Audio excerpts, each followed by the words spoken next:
you today and to welcome him to the School of Criticism and Theory. I think it's safe to say that there are very few scholars of Sam's generation in any discipline or in any field that can match his voracious intellectual curiosity, erudition, or range of interest in scholarly and political engagement. To say that Sam is one of the most important intellectual historians writing today is of course true, as is the fact that Sam has become an essential figure in the intellectual culture of the American left. But these observations do not in themselves begin to capture the significance of his work or to indicate its wide-ranging influence in both the academy and in broader public life. Sam has published important work on such 20th century thinkers as Emmanuel Levinas, Claude Lefort, Carl Schmitt, Pierre Rosanvallon, but also on Christian conceptions of human dignity, post-war anti-colonial struggles, contemporary theories of political economy, international law, American foreign policy, and of course, most influentially of all, contemporary histories of human rights.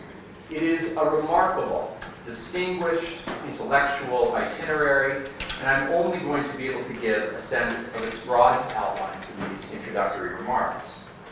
So Sam is currently a professor of law and of history at Yale. Before coming to Yale, Sam was the Jeremiah Smith Jr. Professor of Law and Professor of History at Harvard, and before that he taught for several years as the James Bryce Professor of European Legal History at Columbia. He's received fellowships from the American Council of Learned Societies, from the Guggenheim Foundation. He's been a fellow at the Institute for Advanced Study and Harvard's Safra Center for Ethics. Soon after completing his PhD at UC Berkeley in 2000 and then a JD the year following from Harvard, Sam published his first two books. In The Origins of the Other, which was published by Cornell in 2005, Sam examined the development of Emmanuel Levinas's thought against the broader context of Protestant theology and Cold War political theory in post-war Europe.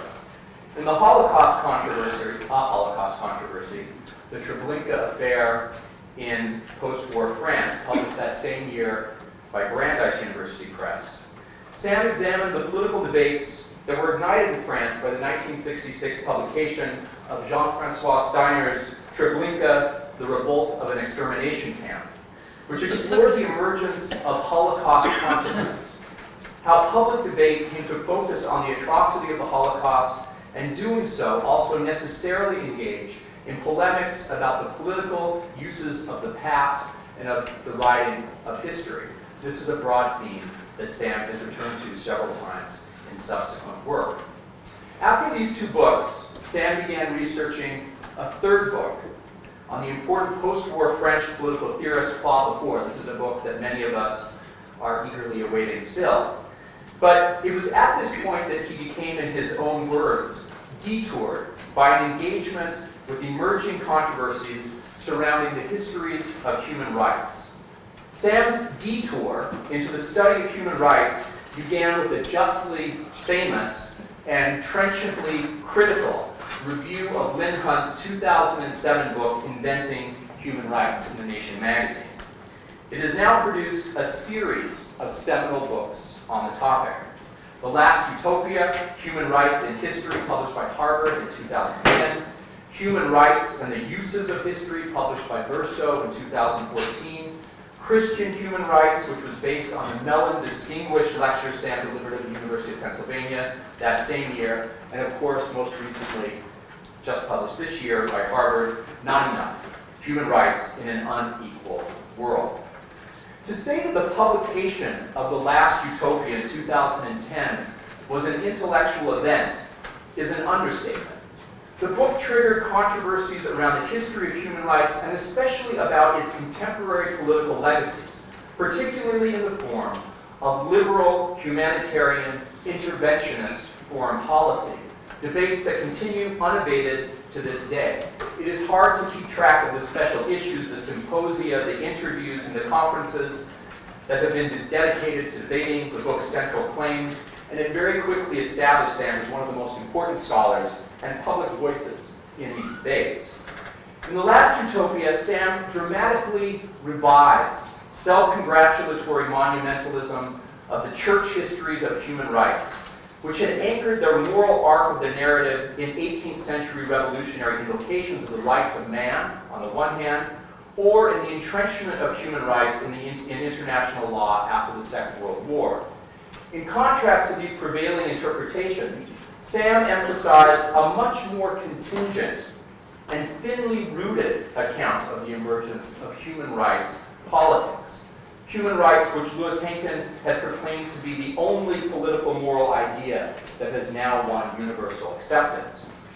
Sam located the rapid spread of human rights only in the late 1970s, as they became a centerpiece of the Carter administration's foreign policy, the Helsinki Accords, and international NGOs like Amnesty International and Human Rights Watch. Most provocatively, Sam argued that human rights achieved dominance only as anti-colonial and often socialist struggles for collective self-determination lost their emancipatory promise. In The Last Utopia, Sam argued that human rights entered global rhetoric in what he described as a hydraulic relationship with self-determination. That is, to the extent that one appeared and progressed, the other declined or even disappeared. Sam's emphasis on the disjunctions and discontinuities that marked the surprisingly recent ascent of human rights confronted readers not only with the fragile contingency of its emergence, but also with a very keen sense of its usually unrecognized political costs. If certain modes of action and certain visions of political emancipation are enabled by human rights, others are just as surely foreclosed. The Last Utopia cleared the ground for a more realistic assessment of the success and the failures of human rights politics, disenthralling its readers from the seductive allure of moralistic anti-politics and urging more attention to the various roads that were not taken. In Sam's most recent book, Not Enough, he elaborates and extends this investigation into the political possibilities and visions foreclosed by the emergent hegemony of human rights discourse.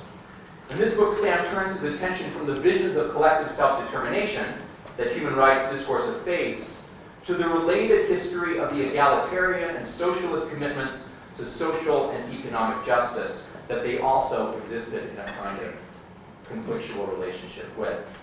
That is, to the myriad struggles from Jacobin France to the 20th century welfare state on behalf of what he calls social citizenship. Now, Sam's new book not only further elaborates how human rights politics fails to adequately confront the forms of domination, precarity, and immiseration produced by ever-expanding social and economic inequality, but he reveals the complex historical affinity between human rights discourse and the market fundamentalism that has spurred and intensified these global inequalities in the first place. Human rights not only enabled American militarism, in other words, but provided, in some important respects, normative cover to the explosion of inequality that defined and defines the era of globalized neoliberalism. Not Enough promises to stir as much controversy and to provoke as much productive intellectual and political debate as did The Last Utopia. Indeed, it has already begun to do so. In a remarkable recent essay in the London Review of Books, Pankaj Mishra writes that in its critical and self-critical energy, Not Enough is consistently bracing a necessary condition of restoring the pursuit of equality and justice as an indispensable part of the modern tradition, alongside that of universal human rights. But there are many more publications deserving of mention that I could invoke, but I'm not going to have time to engage with, from the important collections in edited volumes such as Global Intellectual History or Rethinking Modern European Intellectual History, to the well over 50 scholarly articles, and not to be overlooked, the many, many book reviews. Book reviews don't often get enough attention in these kinds of introductory remarks, but I would not want to end my comments without noting that Sam is a contemporary master of the form of the book review. Whether engaging James Scott or Jonathan Israel or Lane Scarry or Mark Lilla, Sam's book reviews are often intellectual events in their own right, must-reads that clearly delineate larger lines of intellectual context in disagreement and help push these conversations forward. So I'm very much looking forward to hearing Sam's talk this afternoon.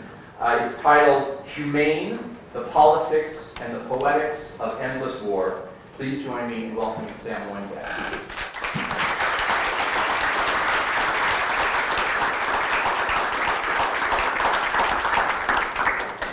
All right, well, to begin with, thanks to Jason. That was amazing and over the top. I can't live up to it. And thanks also to Hent for inviting me for the week. This is going to be an experimental talk on two counts, really. This is new work, and I'm just spitballing. I can't prove what I want to argue today, but just float it for your inspection and rejection. I've tried to plant a couple of provocations along the way in hopes that you'll notice them and respond. Second, I'm going to begin, unusually, at least for me, with, I don't know the genre, it's something of a semi-fictional anecdote or parable. So the sky is the same uninterrupted shade of blue as two weddings begin at noon. The sun has cleansed its blemishes from it, as if answering the prayers of the brides for months, that bad weather not ruin their special day. The guests arrive. The couples and their families, after their joyous ceremonies, wander to the tent set up for the celebration, and festive meals unfold in parallel until one sky and one wedding turn out very differently. In one wedding, fancy waiters serve a menu chosen from the high-end caterer's best globally sourced fare. Toasted tabbouleh salad with crispy chickpeas, oven-roasted rainbow trout with orange reduction, passion fruit panna cotta with gluten-free and vegetarian options, of course. At the other, down market but homey and sweet, mothers assist in the preparation of the familiar dishes of the locale: lamb kebabs, rice, fernie, a milk custard scented with rosewater. Yet beneath the differences in culture and wealth, the family joy and the ritual affirmation of the life cycle and the tender love of the couples are remarkably similar. One event takes place in New Canaan, Connecticut, the other in Kandahar province, Afghanistan. The important difference, of course, is in the cloudless sky, which in Afghanistan is periodically marred by passing specks. Now, the father of the bride in Connecticut splurged on the latest in wedding videography, which includes 15 minutes of aerial feed from a drone. The people at the Afghani wedding have almost become inured to the far more sophisticated technology above their heads, but nobody from there sent it. The guests at the wedding in Connecticut actually had more to do with it. The reason is that one country, in an unprecedented era of global peace, has established a policing relationship over the other. War, far from disappearing, has transformed into policing. In our time, swords have not been beaten into plowshares. They have been melted down for drones. Now, what is frightening about this situation, I submit, is not usually or really death and injury. Not in my story. Today, many will juxtapose these two events, if at all, because some will worry that the story of two weddings will end in one funeral. The Connecticut wedding makes the New York Times vows section, while the other, you might think, is going to be there in a different section of the newspaper. And a scandalous number of the civilian deaths in America's drone wars in several countries have occurred when military targeting has taken advantage of the fact that nuptials draw senior terrorists from hiding. But what if the most outrageous thing about my story is not that drones, like small teams of special forces to which America often turns and which operated in 3/4 of the countries on the planet last year, what if the problem is not that these are still dirty weapons of war, or that war will always have its brutalities? Perhaps the worry ought to be that every day our war is becoming more humane and sanitary. The moral problem is as much the system of humane control itself as the residual violence it inflicts. So nobody dies in the Afghani wedding in my story. The nuptials are punctuated by the macabre boom of a drone strike, but it's slightly muffled thanks to the mile or two distance from the party, where an explosion brought justice on impact to a confirmed militant.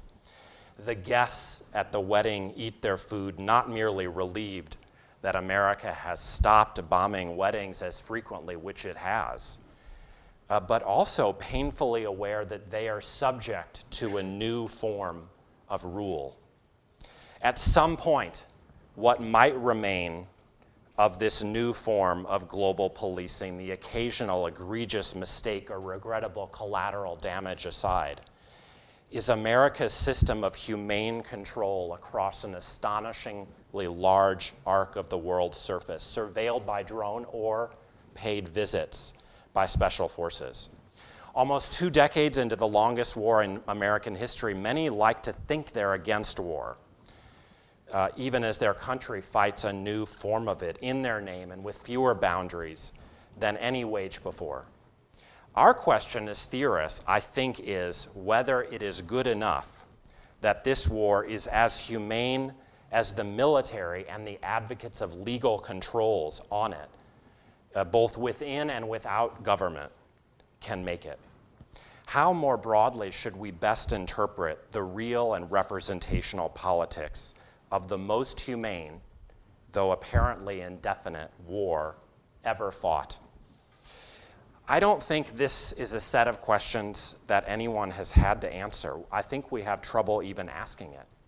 The controversy that has swirled around drones and other new forms of war, including those ramped up deployments of special forces, revolves around their brutality. A much noted piece of reporting in the New York Times Magazine, The Uncounted, recently emphasized how the civilian death toll in the Middle East is greater than the Pentagon has acknowledged. And there's no minimizing or trivializing the collateral bloodshed American war causes. Yet any form of war will retain the risk of excess. No legal or policy constraints could ever fully eliminate bad apples or honest mistake. Only stopping war could remove the opportunity for malignity or error. And the law of war, as of today, allows killing civilians if the military ends in play are important. Humane war remains extremely permissive war according to the rules that currently exist. This question would raise the problem of why we would think the highest idealism is to get states to abide by rules they wrote, except that such rules have proved far more open to revision in the direction of extraordinary control over how humanely war is fought, even as constraints over the chronological and geographical scope of hostilities have simultaneously been undone. What then if the fearful truth about our wars, current and future, is not that they are not humane enough, but so humane that the American and global public allows them to be endless and everywhere without ever acting to stop them? Now, already far down the road to optimally clean war, as I think we are, I think we can also glimpse its endpoint and assess whether we want to go there. For those who dream of humane war, these new forms of control are a utopia come down to earth. Compared to the staggering brutality of war of the past, the moral probity and physical safety of war today, and not merely for American soldiers, is downright unbelievable. Anybody concerned by the violence perpetrated by far away but more powerful states than their own would much rather live today as my semi-fictional Afghani wedding guest than as a Vietnamese rice farmer in 1968 or an Algerian goat herd in 1958, or a Filipino or Malayan peasant in 1948, or anyone in the long, brutal history of colonization before decolonization began. But is it good enough to ease our conscience that this new kind of war, unconstrained in time and space, is increasingly, and perhaps soon, almost perfectly humane? Americans have voted for 2 presidential candidates in succession whose rise reflected, I believe, fatigue with perpetual war. But then those 2, Barack Obama and Donald Trump, once in office, have gone on to perfect a form of war so consensual and hygienic and quotidian that it may not end. To a startling extent, war is no longer hell, certainly not for great powers, but also for their enemies. Though activists and the military continue to wrangle about details, and always should, there's a substantial agreement that war must be conducted to cause a minimum of collateral damage, especially civilian death. It's a consensus that's never existed before in history, one I think that was constructed only in the last 30 years, with the military generally on board. Humanitarians generally struggle with the military, not over whether to conduct war, but whether it is humane enough yet. Put a different way, defenders of the use of force abroad and proponents of humanity have agreed to struggle with each other against the background of a common and shared commitment to improve or perfect something utterly novel in human history, humane war. But this very humanization of war makes it harder to contest or even see. Now, I want to try in the bulk of this talk to get some theoretical references on how we might interpret this novel development if you accept that it is one. There are, as you know better than I, many critiques of humanity in the canons of critical theory, but as I'm going to explain, the most relevant for this argument is going to come from Leo Tolstoy. Talking about Tolstoy is going to be my version of the current Russian obsession. Now, inspired by Martin Heidegger's critique of humanism and Carl Schmitt's skepticism of humanitarian dissembling, the works of Giorgio Agamben were central in the years after the initiation of the War on Terror to the critical community in interpreting the events. According to his story, the War on Terror involved the extension of sovereign power beyond legal regularity in a permanent state of exception. Now, enduringly popular as this view has been, I don't think it applied for long, in fact. During George W. Bush's administration itself, the war was legalized, and precisely through its initial humanization.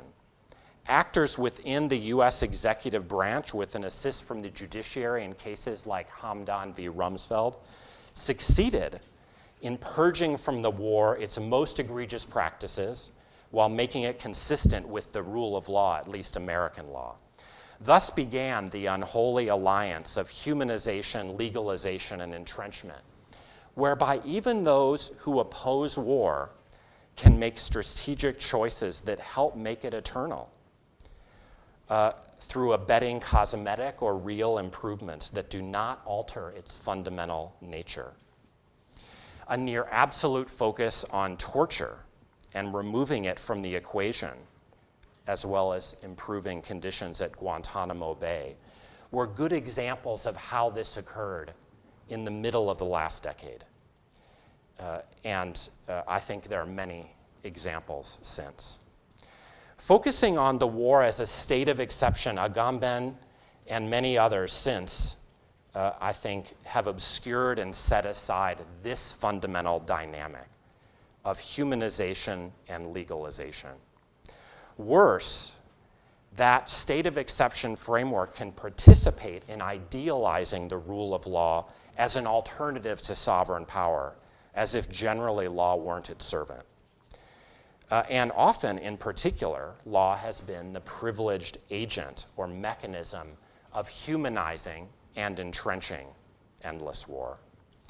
Alongside a host of our luminaries from Agamben to Slavoj Žižek, including Judith Butler, Michael Hart, and Antonio Negri along the way, this framework of the state of exception has found its most popular form in Mark Danner's book Spiral, Trapped in the Forever War, which uses the state of exception framework so promiscuously as to leave us bereft in understanding how entrenchment through legal humanization has really functioned in this war.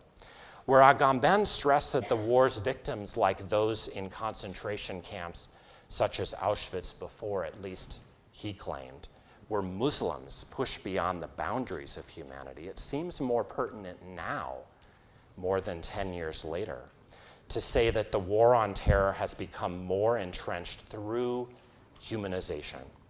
We can define it as a form of constraint, often legal constraint, that in cosmetic or optical or sometimes real ways transforms brutal war into humane policing. This picture resolved into greatest clarity under Obama precisely because he shifted the balance so strikingly from boots on the ground to light or no footprint conflict. But the process of conversion to humane policing began before and outlasts that president. I want to invoke Bernard Harcourt, a fellow mini-seminarian this summer, who agrees in his important recent book, Counter-Revolution, that the paradigm of state of exception, whatever its validity in the first years of the war on terror, has now become deeply misleading.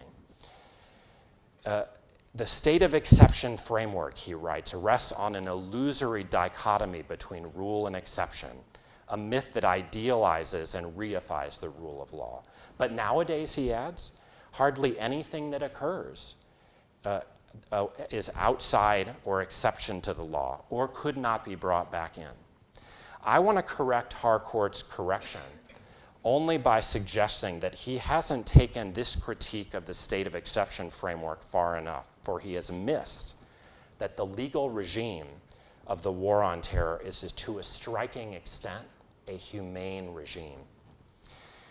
Bernard's alternative to the state of exception framework is what he calls legalized counterinsurgency. He says the legacy of struggles against global disorder with its imperial past has had a brutal side and a gentle side.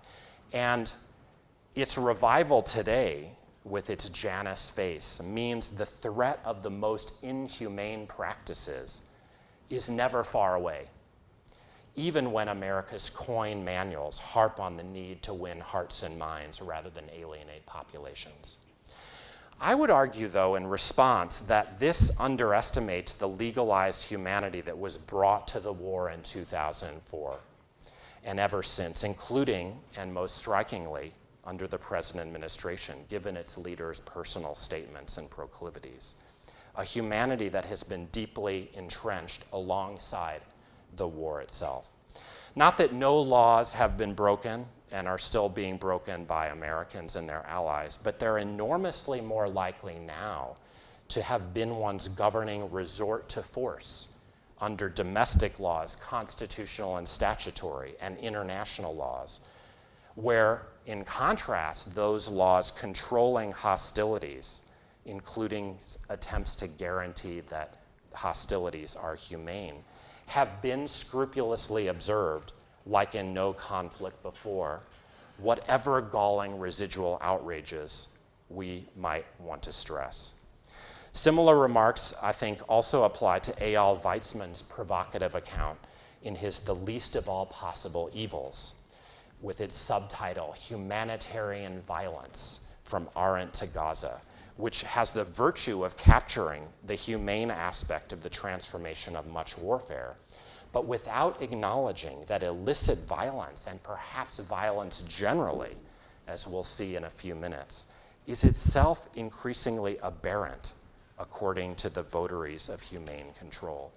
A fact that Israel-Palestine, Weizmann's preferred example, illustrated before America brought humane war global. Now, of course, no abhorrent practice is ever banished for good. If your response to my theory of humane warfare is that you fear Trump or some future actor will end it, say, bring torture back, my reply has to be that no amount of functional entrenchment could amount to real eternity. And what's remarkable is how indefinitely humanized the war has been, with even Trump offering only minor changes to it, just as Obama before him did to the fundamental project of endless, if humane war, perfected in the last Bush years. What's remarkable, I'm saying, is how consensually and how long the war has now been pursued in its humane form. Its deep political logic consists of an unholy bargain between humanitarians who didn't feel ready or willing to oppose the war and soldiers with bad memories of Vietnam-era disrepute who didn't find it necessary to fight brutally to achieve their ends. We might say, in short, that Harcourt has missed a Foucauldian trick. The transformation of war before and since the Volte-Face under Bush from the atrocious to the humane resembles nothing so much as the unforgettable presentation in the opening pages of Discipline and Punish, entitled precisely Torture, with its sequence from Damian the Regicide, torn limb from limb, to the system of panoptic control that no longer requires such straightforward violence. From inhumanity to humanity, domination was perfected. Now, instead of Foucault, I'm going to turn to someone else, Leo Tolstoy, because I think he's most useful for this investigation of the way that humanization can entrench something that we might otherwise end and exact a cost from reformers that we must face. Tolstoy's broad framework crystallized only after his famous conversion in middle age or late middle age to be a prophet and sage. And yet he put his most cutting early version of his critique of humanization and entrenchment in Prince Andrei's mouth in War and Peace. What I would do if I had power, the prince says, would be not to take prisoners. That change alone would transform the whole aspect of war and make it less cruel. If there were none of this playing at generosity in warfare, we should never go to war except for something worth facing certain death for. Playing at war, that's what's vile, and playing at magnanimity and the rest of it. They talk of the laws of war and humanity to the wounded and so on. That's all rubbish. Now, already in this early version, Tolstoy is targeting the possible relation between humanization and entrenchment, the moralization of a practice whose object, Tolstoy says, is murder, as an ethical contradiction in terms. You heard him attack the very inception of the modern humanitarian legal project in governing war, referring, as he was, no doubt, to the Geneva Convention and its antecedents, designed to protect wounded soldiers. At the height of Tolstoy's pacifism at the turn of the 20th century, Tolstoy likewise attacked the Hague Conferences, organized by his own Tsar, which led to further crucial acts of humanizing war through law.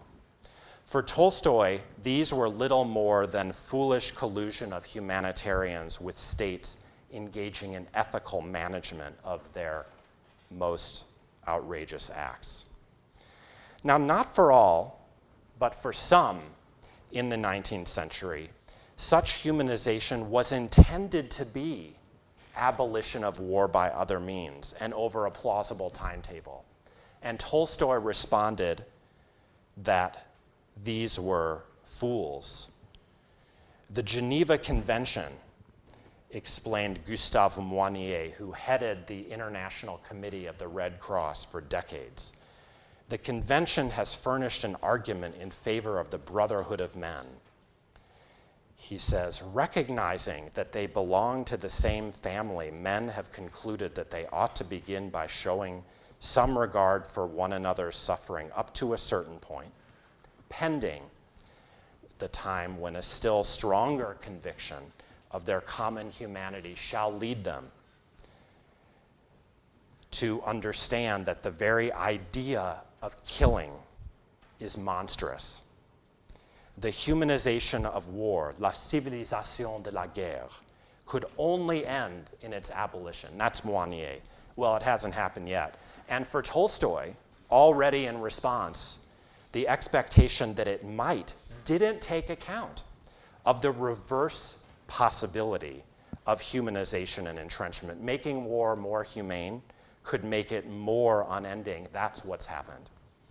Now, after his abandonment of the novel and turn to religion, Tolstoy concluded that there was never a justification for murder, and he, of course, developed a whole philosophy of nonviolence that had the titanic impact on world history that we know, not least thanks to his greatest disciple, Mohandas Gandhi. Contrary to his character in War and Peace, now Tolstoy no longer suggested, as actually many in the 19th century did, that the achievement of less cruelty in warfare in the long run furnished a good rationale for allowing crueler war in the short run, a consequentialist position that even if some debatable utilitarian calculus could work out in its favor, Tolstoy came to find abhorrent. Does a cost-benefit analysis justify Hiroshima? The question is offensive. For the later Tolstoy, if there was some reason to abolish rather than humanize war, it wasn't because it would lead to less pain and suffering in the aggregate. It was because, as a Jesus freak, Tolstoy wanted to establish a relation between self-styled Christians and the world of suffering in the vein of Jesus' Sermon on the Mount. Now, what interests me in Tolstoy's mature position, what's relevant to our war like no other, is not his metaphysics or piety, but his critique of humanization and entrenchment that already War and Peace anticipates and that Tolstoy perfected in later life. And he achieved this by placing the debate he tried to initiate in a fascinating context I want to try to convince you of: comparative abolitions and comparative humanizations of violent practices. And that's what I'll explore for much of the rest of my time. So let's start with comparative abolitionism. Tolstoy says that we routinely overstate the degree to which violent acts that morality demands that we abolish must endure indefinitely, which leads us to humanize them instead. So his chief example, inspired by the old American abolitionist debates and above all the writings of William Lloyd Garrison, whose biography Tolstoy translated, was chattel slavery. In the wave of proposals to abolish various evils that sprang up with striking simultaneity in the 1790s, the death penalty, poverty, slavery, war, it was decided so far to abolish some and humanize others. But the line between these two baskets is not obvious.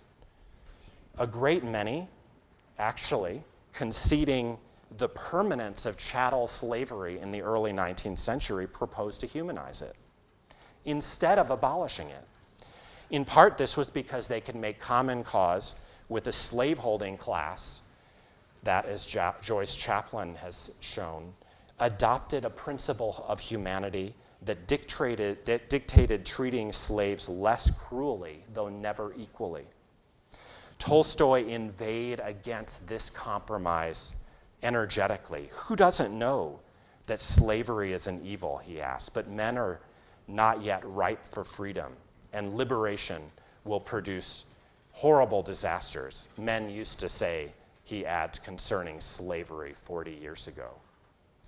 That the line between practices to abolish and ones to humanize exists at all, Tolstoy perhaps believed, is the mistake. But it's easy to agree with him at the very least that it's routinely set in the wrong place. Consider American debates of the 1970s through 90s concerning strategies of humanizing the death penalty once the Supreme Court blocked the path to its abolition, with liberals tinkering with the machinery of death, which entrenched or legitimated, in legal scholar Carol Steiker's word, a whole separate and racialized death row apparatus that remains today. But Tolstoy's greatest and still most striking example of an immoral corporal practice whose humanization in fact abetted not its end, but its entrenchment was, of course, meat eating, an analogy for humane war I want to explore now. Already in War and Peace, Tolstoy likened the project of war humanization to, his words, the magnanimity and sensibility of the lady who turns sick at the sight of a slaughtered calf. She's so kind-hearted she cannot tolerate seeing blood, but she eats fricasseed veal with a very good appetite.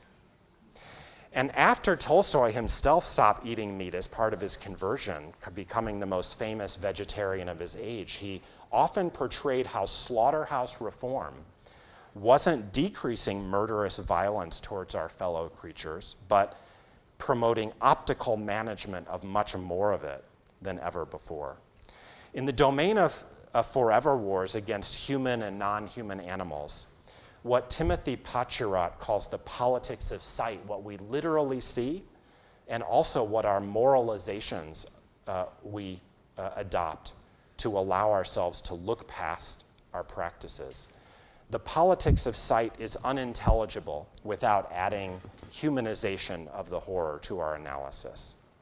And one's forced to say that in this domain, Tolstoy only glimpsed the beginning of what's now a very sinister dynamic, as meat production has become so massive and massively entrenched in the age of its continuing humanization.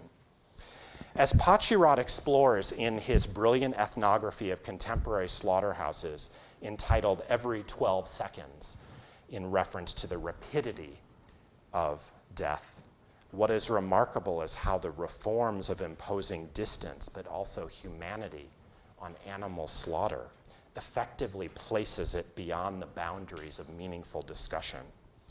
In his study of the Omaha slaughterhouse, where a lowly grad student, he conducted his ethnography by posing as an ordinary worker, Pachirat emphasized the concealment through distance, thanks to which meat is mass-produced today, concealment even from the slaughtering agents.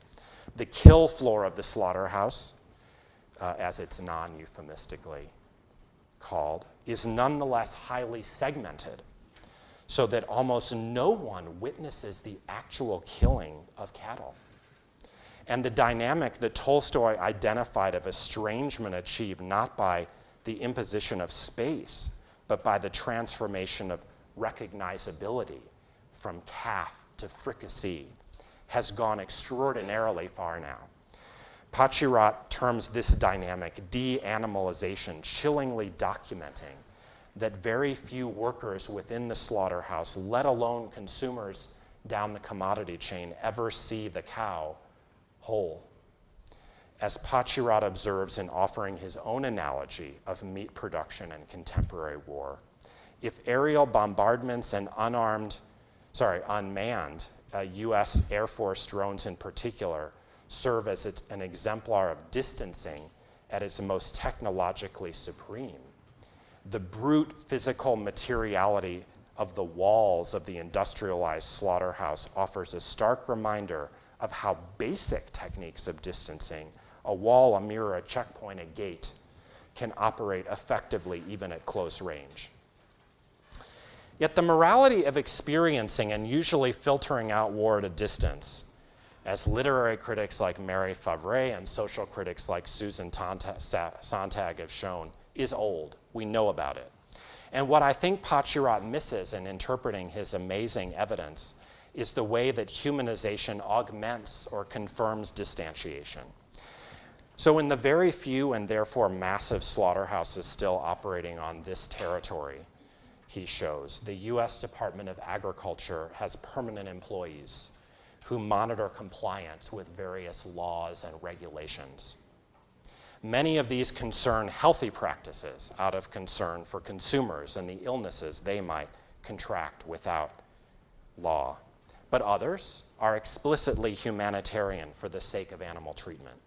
Some regulations, for example, limit the worker's tool of choice in bending cattle down their final path to death, the cattle prod, which means it's used sparingly when monitors of humanity are present.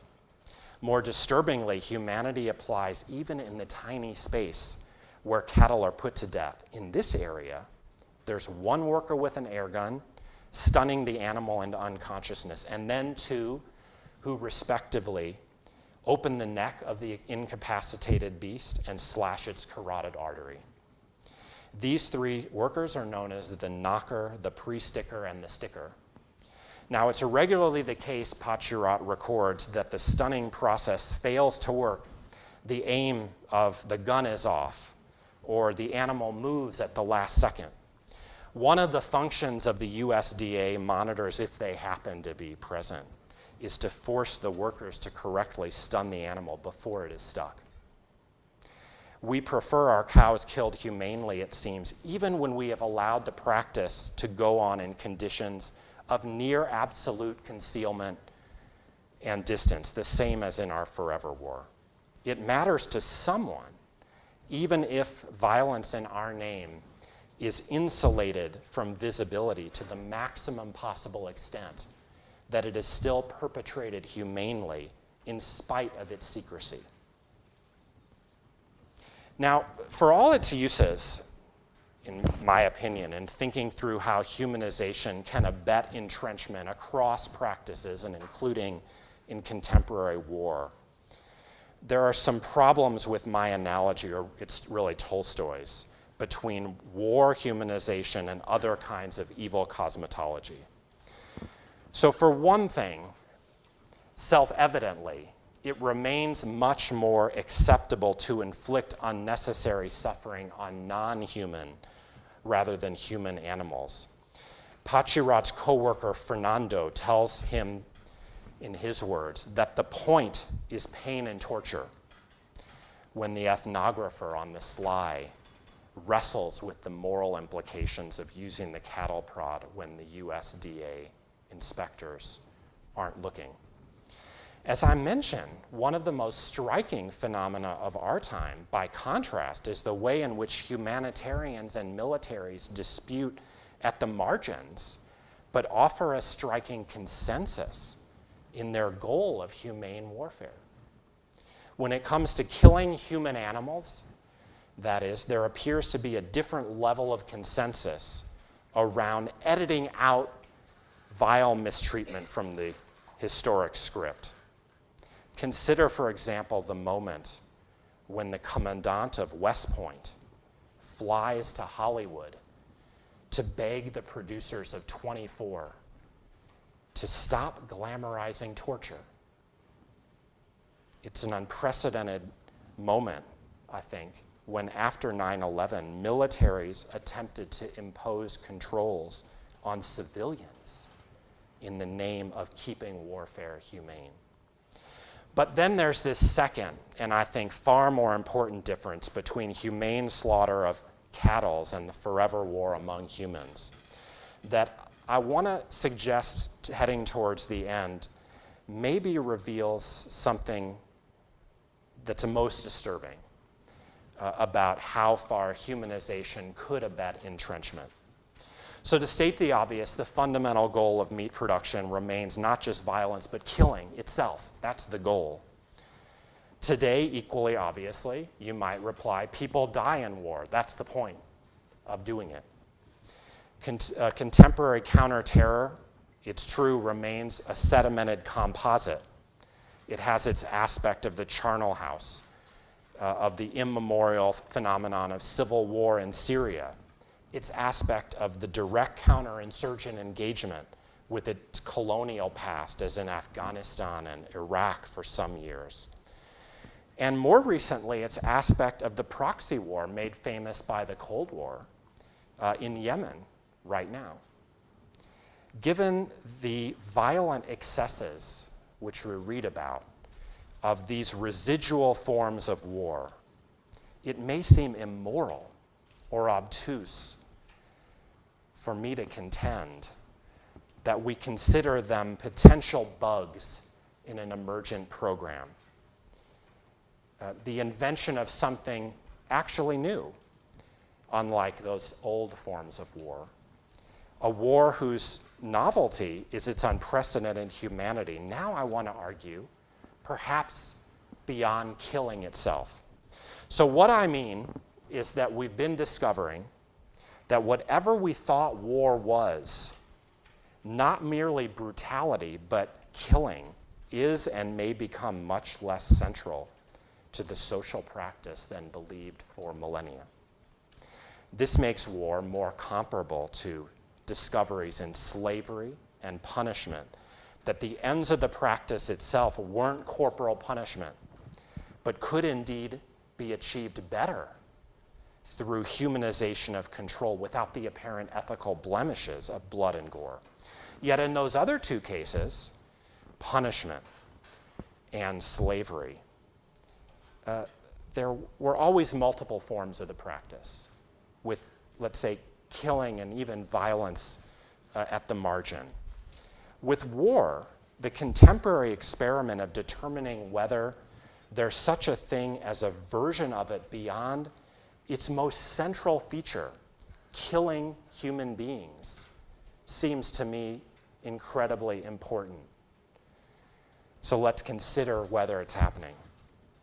So not only, as I mentioned, are civilians much more likely to be spared than ever before in light and no footprint engagements, but fighters themselves on both sides have unprecedented legal and real protections. Some radical humanitarians want to take this transformation so far that war is converted entirely into global policing, in which even military targets have a right to be captured if doing so is feasible, or even to be asked if they want to surrender rather than be killed outright.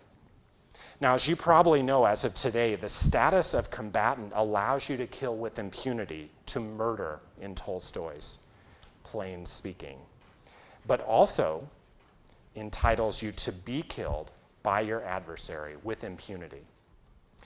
Yet there's a significant movement that wants to explore the proposition that, if you like, soldiers are humans too, theorizing that maybe the extant laws of war impose a duty on states to capture in lieu of killing, if they can.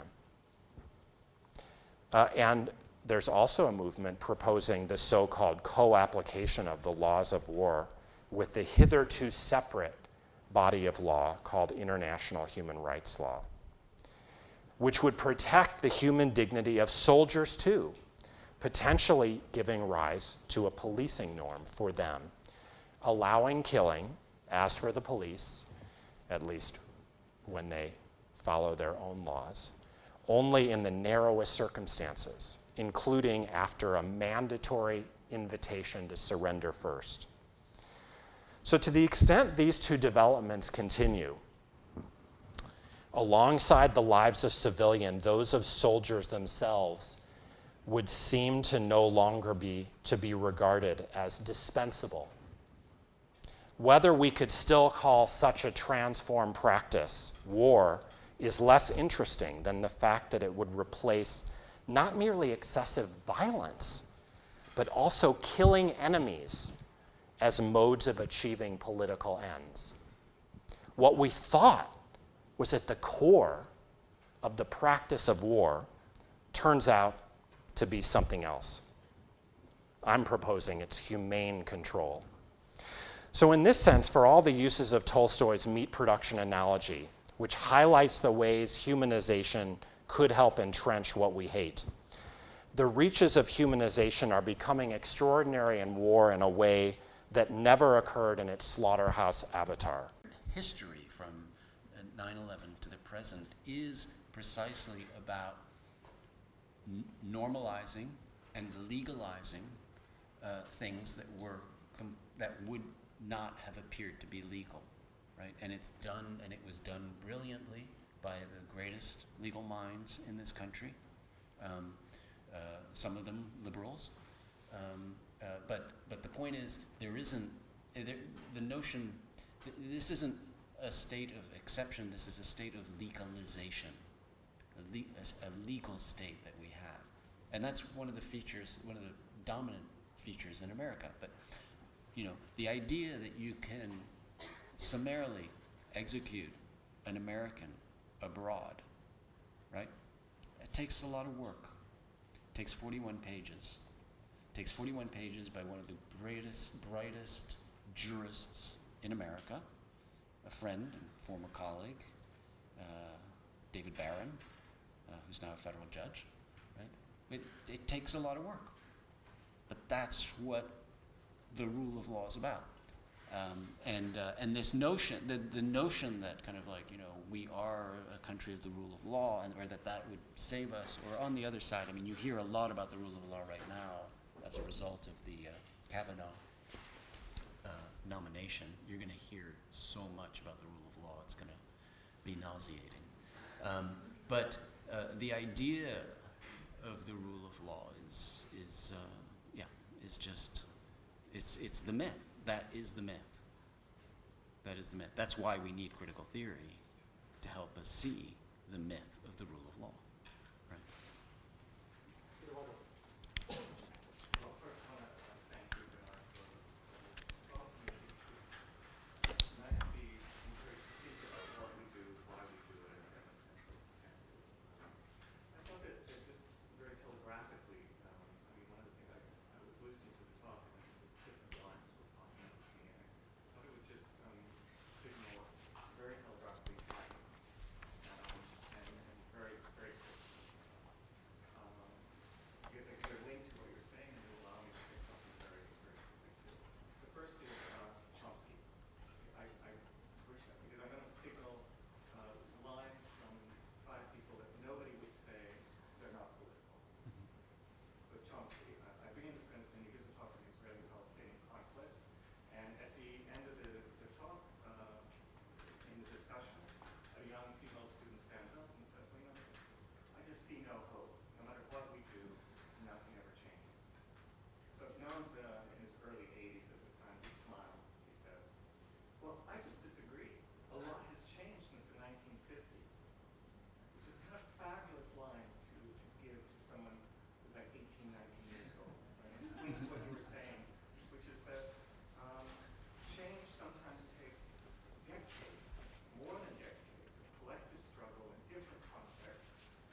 followed by Hamlet and Macbeth.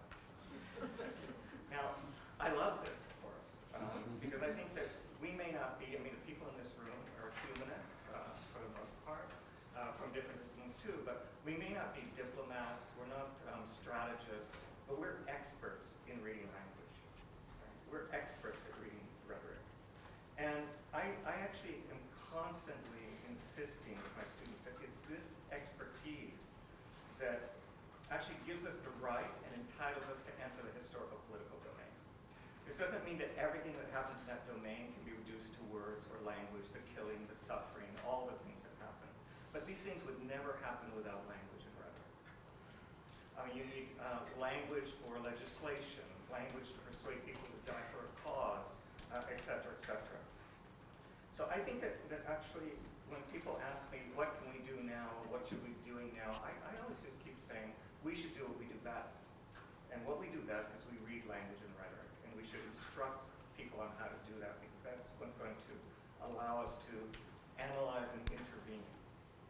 And one of the things that I think, and this is suggested by some of the things you're saying, is that we also need to put our bodies and our work in different places.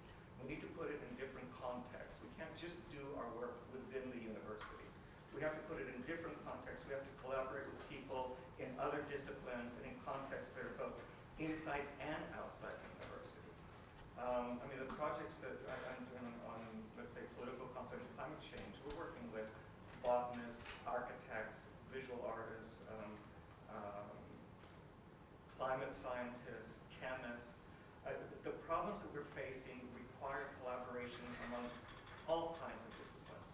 We cannot do it just from within our discipline, I think.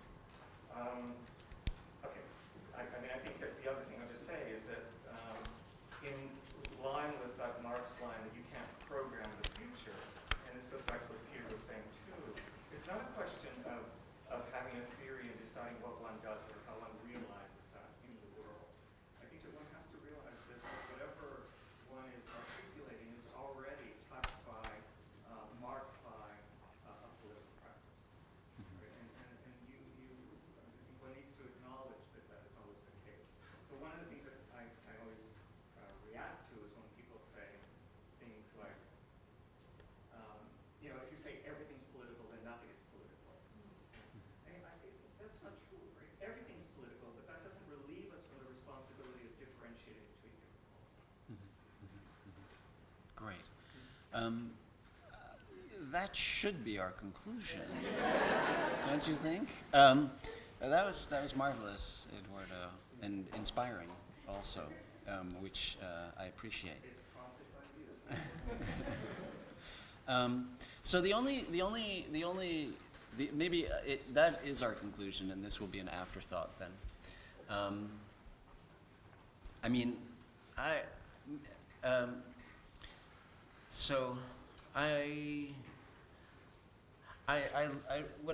what I wanted to draw out from that is this notion of the expertise in language, and I agree entirely with that.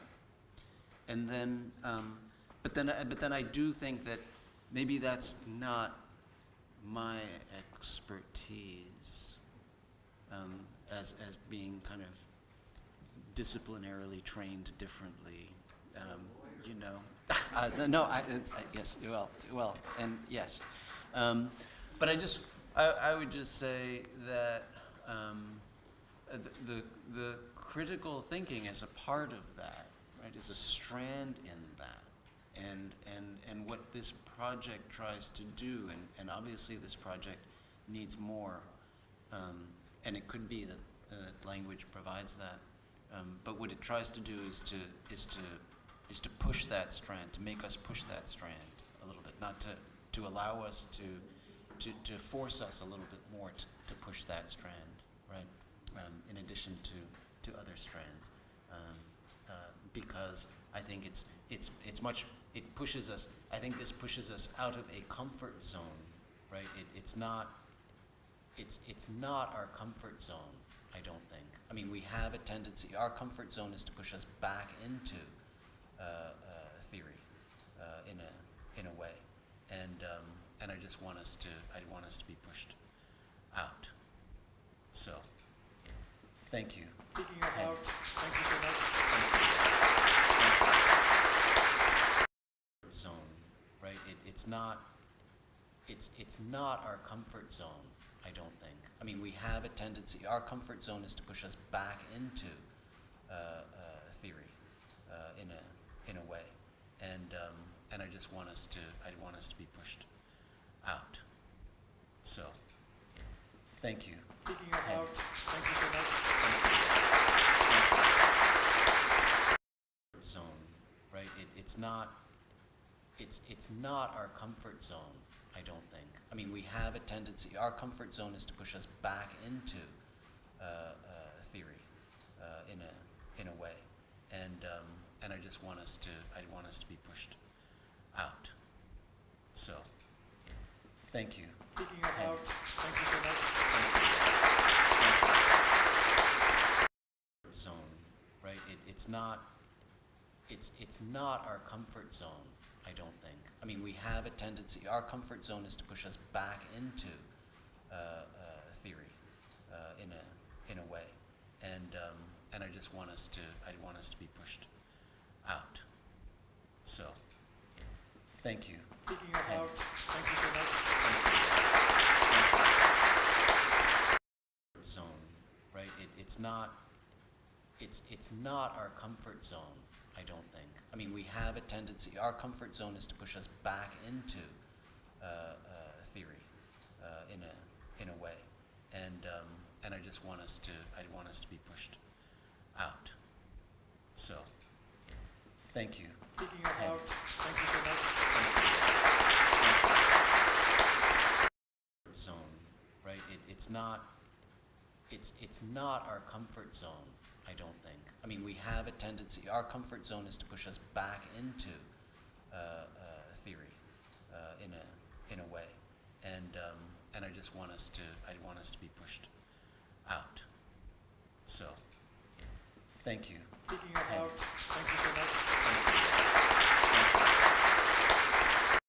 Zone, right? It's not our comfort zone, I don't think. I mean, we have a tendency, our comfort zone is to push us back into theory in a way. And I just want us to, be pushed out. So, thank you. Speaking about, thank you so much. Zone, right? It's not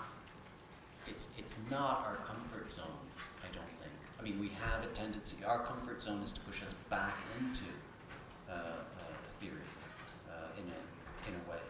And I just want us to, be pushed out. So, thank you. Speaking about, thank you so much.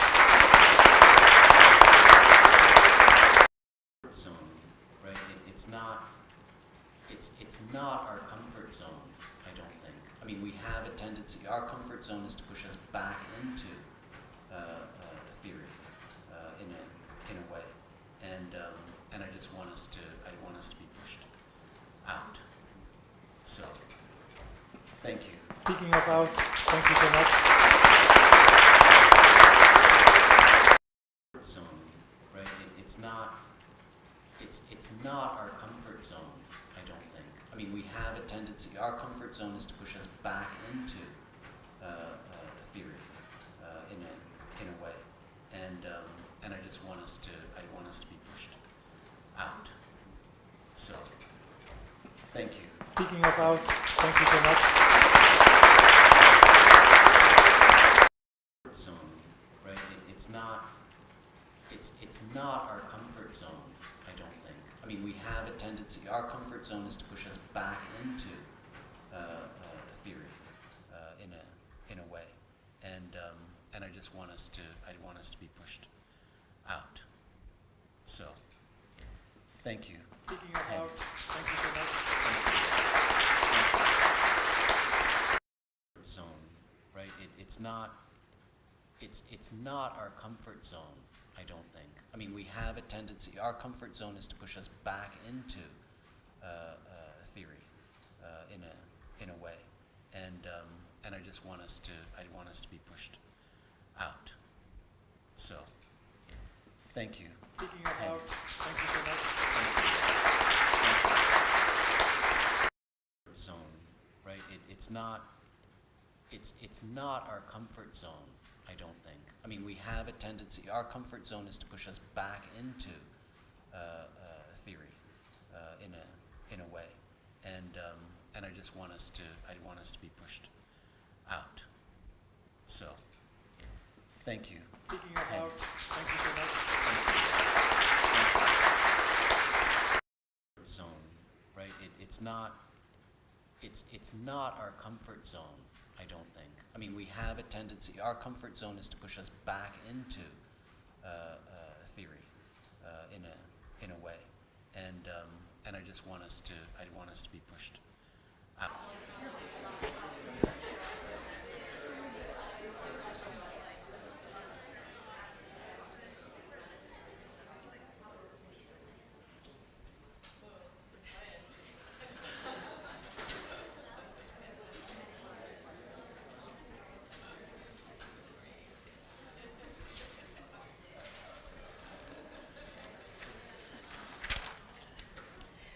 Okay.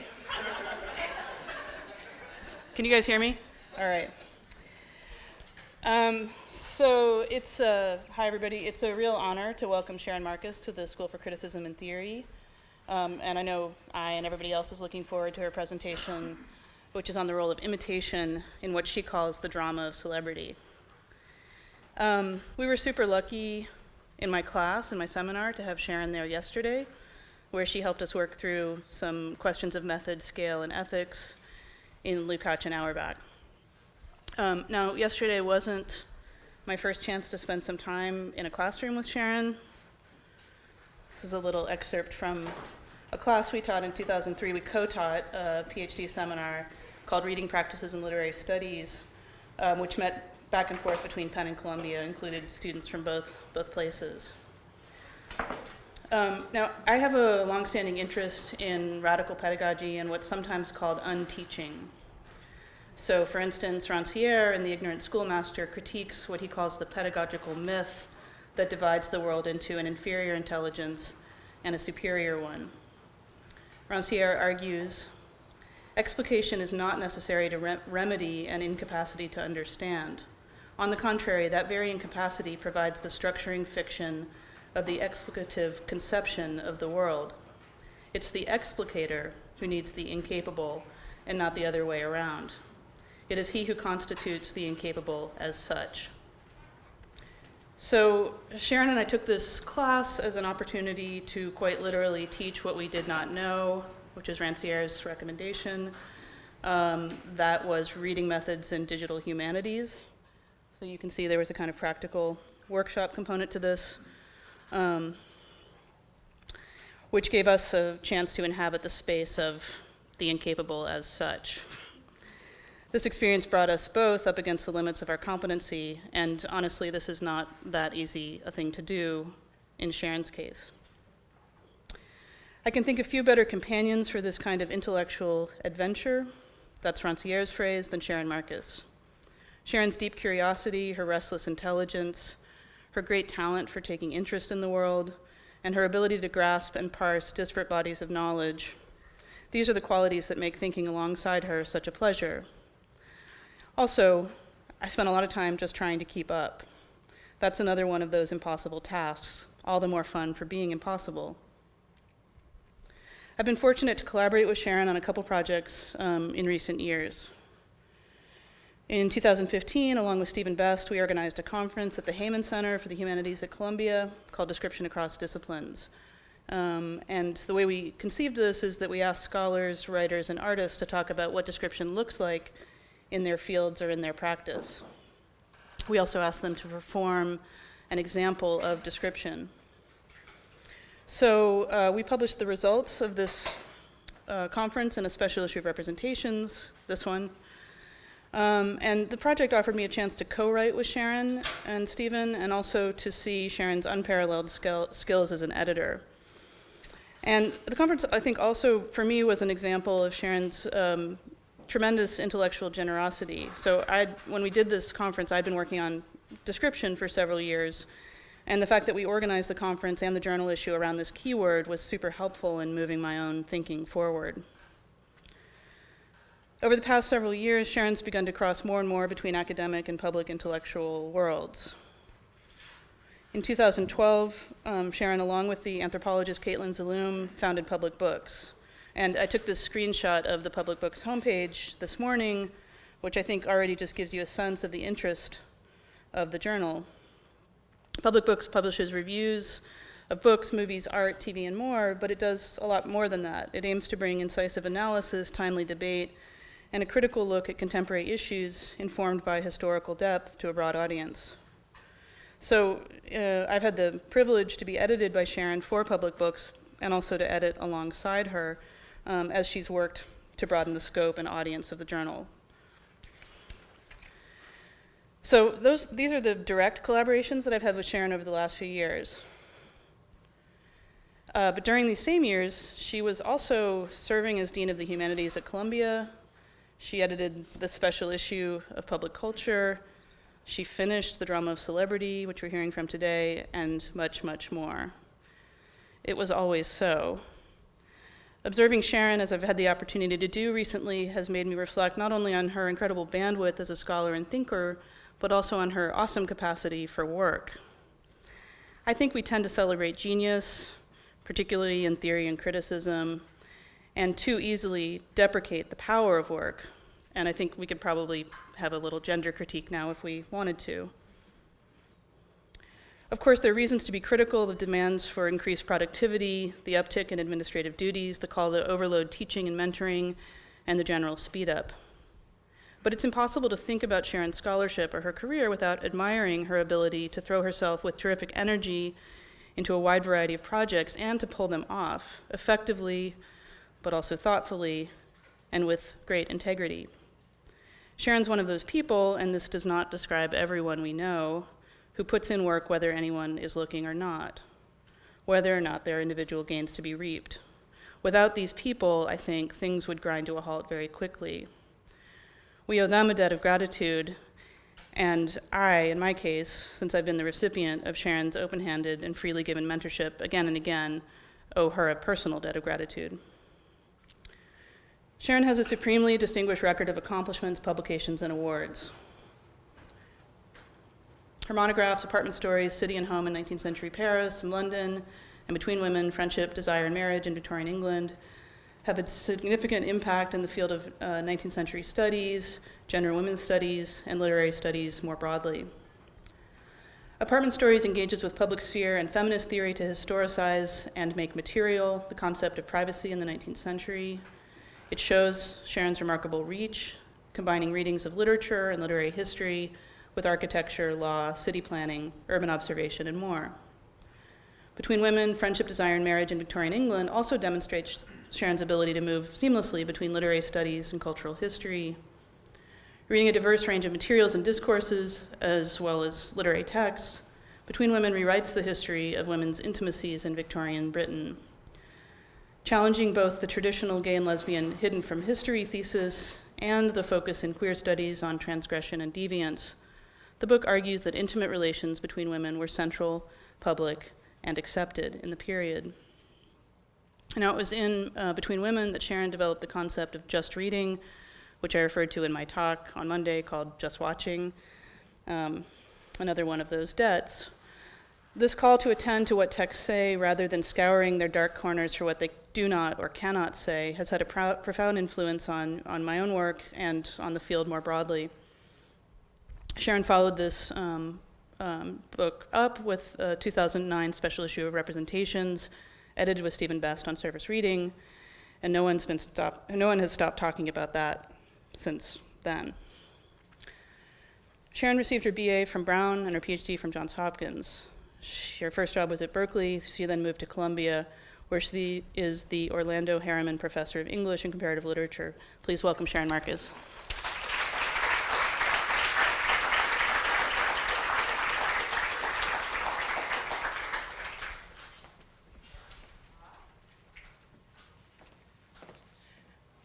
Thank you, Heather, for that very generous introduction, which was a labor of collegial love, and I've been very honored to be able to work with you over the last few years. And I want to thank Kent as well, and Jim and Paula and everybody who's organized this, and all of you for being here. Can everybody hear me okay? All right, so here we go. There's a little bit of a clash going on between you being able to hear me and my being able to see my talk, but I'm going to do my best. What might it mean to linger on the face value of a cultural phenomenon that is itself about the value of faces? Since the 1940s, when celebrity first became a topic of serious discussion, it has attracted suspicion from intellectuals who have condemned it either for masking nefarious depths or for masking nothing at all, for being pure superficiality. In foundational and widely cited writings about celebrity by Theodore Adorno, Leo Lowenthal, Edgar Morin, Daniel Burstyn, Guy Debord, Leo Brody, David Marshall, and Chris Rogic, it has been taken as given, first, that celebrity violates the boundary separating private from public, bringing to the surface what should be kept hidden from view, a normative claim. Second, that celebrities lack genuine merit because they are tautologically famous, in the words of Daniel Burstyn, only for being famous. Third, that celebrity is an ideological mystification because the glamorous individuals we call stars are really nothing but interchangeable commodities. And fourth, most broadly, that celebrity is an act, a deception, and an illusion in need of critique and demystification. Tom Mole, in his recent work on Byron and celebrity, sums up these views when he writes that, quote, celebrity culture functions best when consumers remain mystified by it, attributing a celebrity's success to his or her magical star quality, end quote.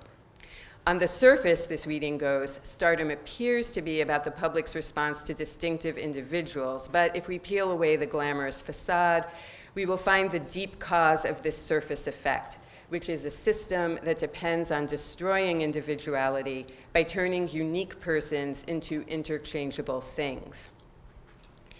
Guy Debord echoed Theodore Adorno's critiques of standardization in mass culture in sections 60 and 63 of La Société du Spectacle, when he wrote that, quote, and I'll give it in translation, the agent of the spectacle placed on stage as a star is the opposite of the individual, the enemy of the individual in himself as well as in others.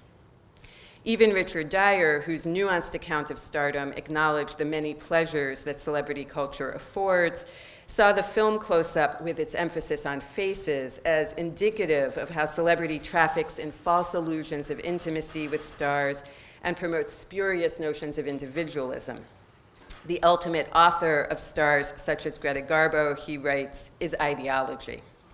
Only Roland Barthes, in his famous meditation on Garbo's face in Mythologies, offers a somewhat different reading of the celebrity surface. Rather than reduce the star's face to the empty secrecy of a mask that in fact hides nothing, Barthes equated Garbo's blankness with the plenitude of an ideal essence. With the exception of Barthes, all of these accounts see celebrities and fans alike as lacking the agency associated with skeptical, critical thinking. And of all the actions associated with celebrities and fandom, and the book I've been finishing on celebrity encompasses celebrities, fans, and the media, the action that seems most obviously to lack agency is imitation. Theorists tend to view the phenomenon of stars imitating other stars as evidence of the interchangeability that so offended Adorno, and journalists and theorists alike tend to view fans who imitate their favorite icons as evidence of the stupidity of publics enthralled to celebrity culture, as in this lightly mocking article from a 1964 issue of Life magazine, which reported that British boys were paying $1.85 for a Beatles haircut, expensive at the time, and that 20,000 Beatles wigs had been sold, including at the very top left corner to J. Paul Getty, who wore one to a party. One public school boy, the article reported, threatened with expulsion if he adopted a bowl cut, chose expulsion. It's easy to view those, it's okay to laugh. It's easy to view those who pattern themselves on celebrities as having surrendered their freedom and individuality, their agency, to the hypnotic effects of mass culture. Commenting on what he called mimesis in mass culture, Adorno argued that even the most spontaneous seeming gestures do not express true pleasure. Writing about people dancing to jazz music, he commented that, quote, "The behavior of the victims recalls St. Vitus's dance or the motor reflex spasms of the maimed animal." What Adorno considered, in his words, forcibly produced imitations looked to him more like injury, disease, and death than like what he opposed them to, which, again, quoting, was self-expression and individuality. Others have argued, and I'm thinking here primarily of the work of Henry Jenkins, that celebrity imitation can serve more useful and happy purposes in constructing a sense of self.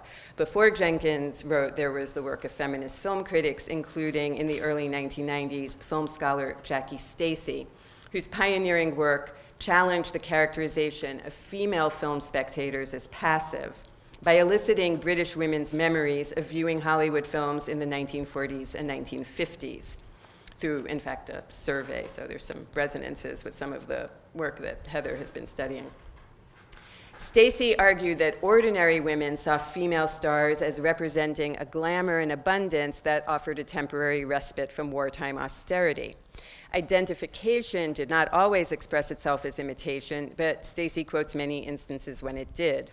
The women she surveyed in 1989 recalled copying hats, shoes, hairstyles, and eyebrows seen in films, brushing their hair to look like Bette Davis's in Dark Victory, or buying a suit after seeing Marilyn Monroe wear one in Niagara. Sociologists studying responses to Princess Diana's death in 1997 found that many people explicitly, that is self-consciously, saying, "This is what I'm doing," turned to celebrity biography to glean solutions to common problems. Postgate how to voice winning and losing, satisfaction and disappointment. Like the deportment and elocution manuals so popular before the rise of radio and television, media coverage of celebrities offers the general public guidelines for how to be in the world. These two positions, Adorno's mimesis as disease, Stacey's imitation as self-fashioning, assign very different values to imitation, but both assume that copying comes easily. Adorno considered imitation an unavoidable reflex. Many others similarly theorize popular culture as exerting an irresistible, contagious force that makes it impossible not to mimic it. And even studies by Stacey and Jenkins, who emphasize the agency of fans, tend to assume that anyone who wants to imitate a celebrity is free to do so without encountering obstacles or attracting censure. What, however, if celebrity imitation is not automatic and effortless, but a choice and a skill? And what if, far from being open to all or imposed on ordinary people as a way to keep them down, celebrity imitation is a privilege that members of dominant groups often seek to deny to those in subordinate ones? Not insubordinate, but those in subordinated groups. An anecdote about the novelist Henry James illustrates just how deliberate, difficult, and exclusionary celebrity imitation can be. Given James's high standards and elevated style, he may seem an unlikely candidate for fanboy, but he began his career in the 1870s as a theater reviewer and continued for many decades to publish essays about playwrights and actors. Despite his interest in drama and performance, James strongly criticized modern celebrity culture in works such as The Aspern Papers and The Death of a Lion, which showcase the dangers of paying more attention to the private lives of artists than to their work. As a drama critic covering the Paris theater scene in the 1870s, James had singled out French actress Sarah Bernhardt for praise early in her career. Born in 1844, sorry, can people still hear me? Because this dropped down a bit. Okay. Born in 1844, Bernhardt had a distinguished career in Paris during the late 1860s and throughout the 1870s, where she was something of a local star, a local phenomenon. In 1879, she became an international celebrity, and until her death in 1923, remained one of the most famous women and the most famous French woman in the world. James, however, disapproved of Bernhardt's willingness to be known for her offstage personality as well as for her onstage performances. In 1879, though he championed her when she was somewhat of a niche celebrity in Paris, but in 1879, when she became a runaway success while performing in London, he wrote an essay cuttingly rebuking her for becoming, quote, a celebrity pure and simple, thanks to what he dismissively called her advertising genius. Much as James disapproved of Bernhardt's publicity-seeking ways, he continued to admire her acting, as we learn from the diaries of Alice Comins Carr, a theater costume designer married to a drama critic and theater manager. In a rarely cited passage from her rarely cited reminiscences published in 1926, Carr recalled how decades earlier, James had entertained the daughters of Punch cartoonist Georges du Maurier by attempting to replicate Bernhardt's famous glide through a doorway as Tosca, a role that she premiered in London in 1888. If you know the opera, and it remains familiar in a lot of the stage business in the opera, is what Bernhardt developed when performing the non-operatic role. At the end of the act in which she has to kill Scarpia, Tosca has to sort of very quietly go out the door, and it was a very famous bit of stage business. A lot of people would spend paragraphs trying to describe it. She seemed to sort of move through the door piece by piece, but yet in a somehow fluid manner. So here is Carr describing James reacting to that performance and that bit of stage business. Henry James had a very critical appreciation of dramatic impersonation, and he often amused the Du Maurier girls by his imitation of theatrical celebrities. He had just come from seeing Sarah Bernhardt in Tosca and undertook to give a, quote, representation of the great actress, end quote. That's the end of James being quoted, but this is still Carr writing. But when he came to the point where he had to squeeze himself through a crack in the door, Henry James forgot that he was not so slim as the divine Sarah, and his plump figure stuck halfway. For years after, Carr adds, the girls would tease James by asking him to please be Sarah. As this anecdote illustrates, imitation is not easy. James tries to slip into a star's skin, only to find himself flailing in a doorway. Much as he admired actors, in this instance, he could not translate his critical appreciation of one actor's work into an equally skilled performance of his own. The crack in the doorway that he fails to squeeze through is small, but the gap it exposes between his dramatic talent and Bernhardt's is wide. Nor did James himself consider imitation a heedless, involuntary reflex.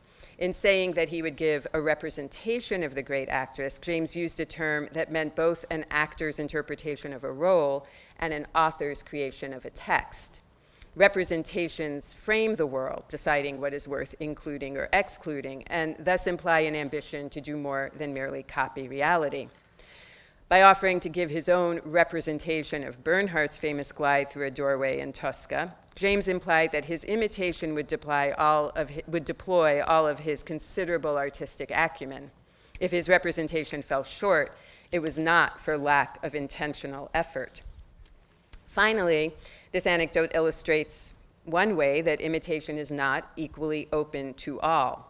There's more than a hint of gay shaming in Carr's account of young women ridiculing an older man for so enthusiastically trying to imitate a female celebrity and failing.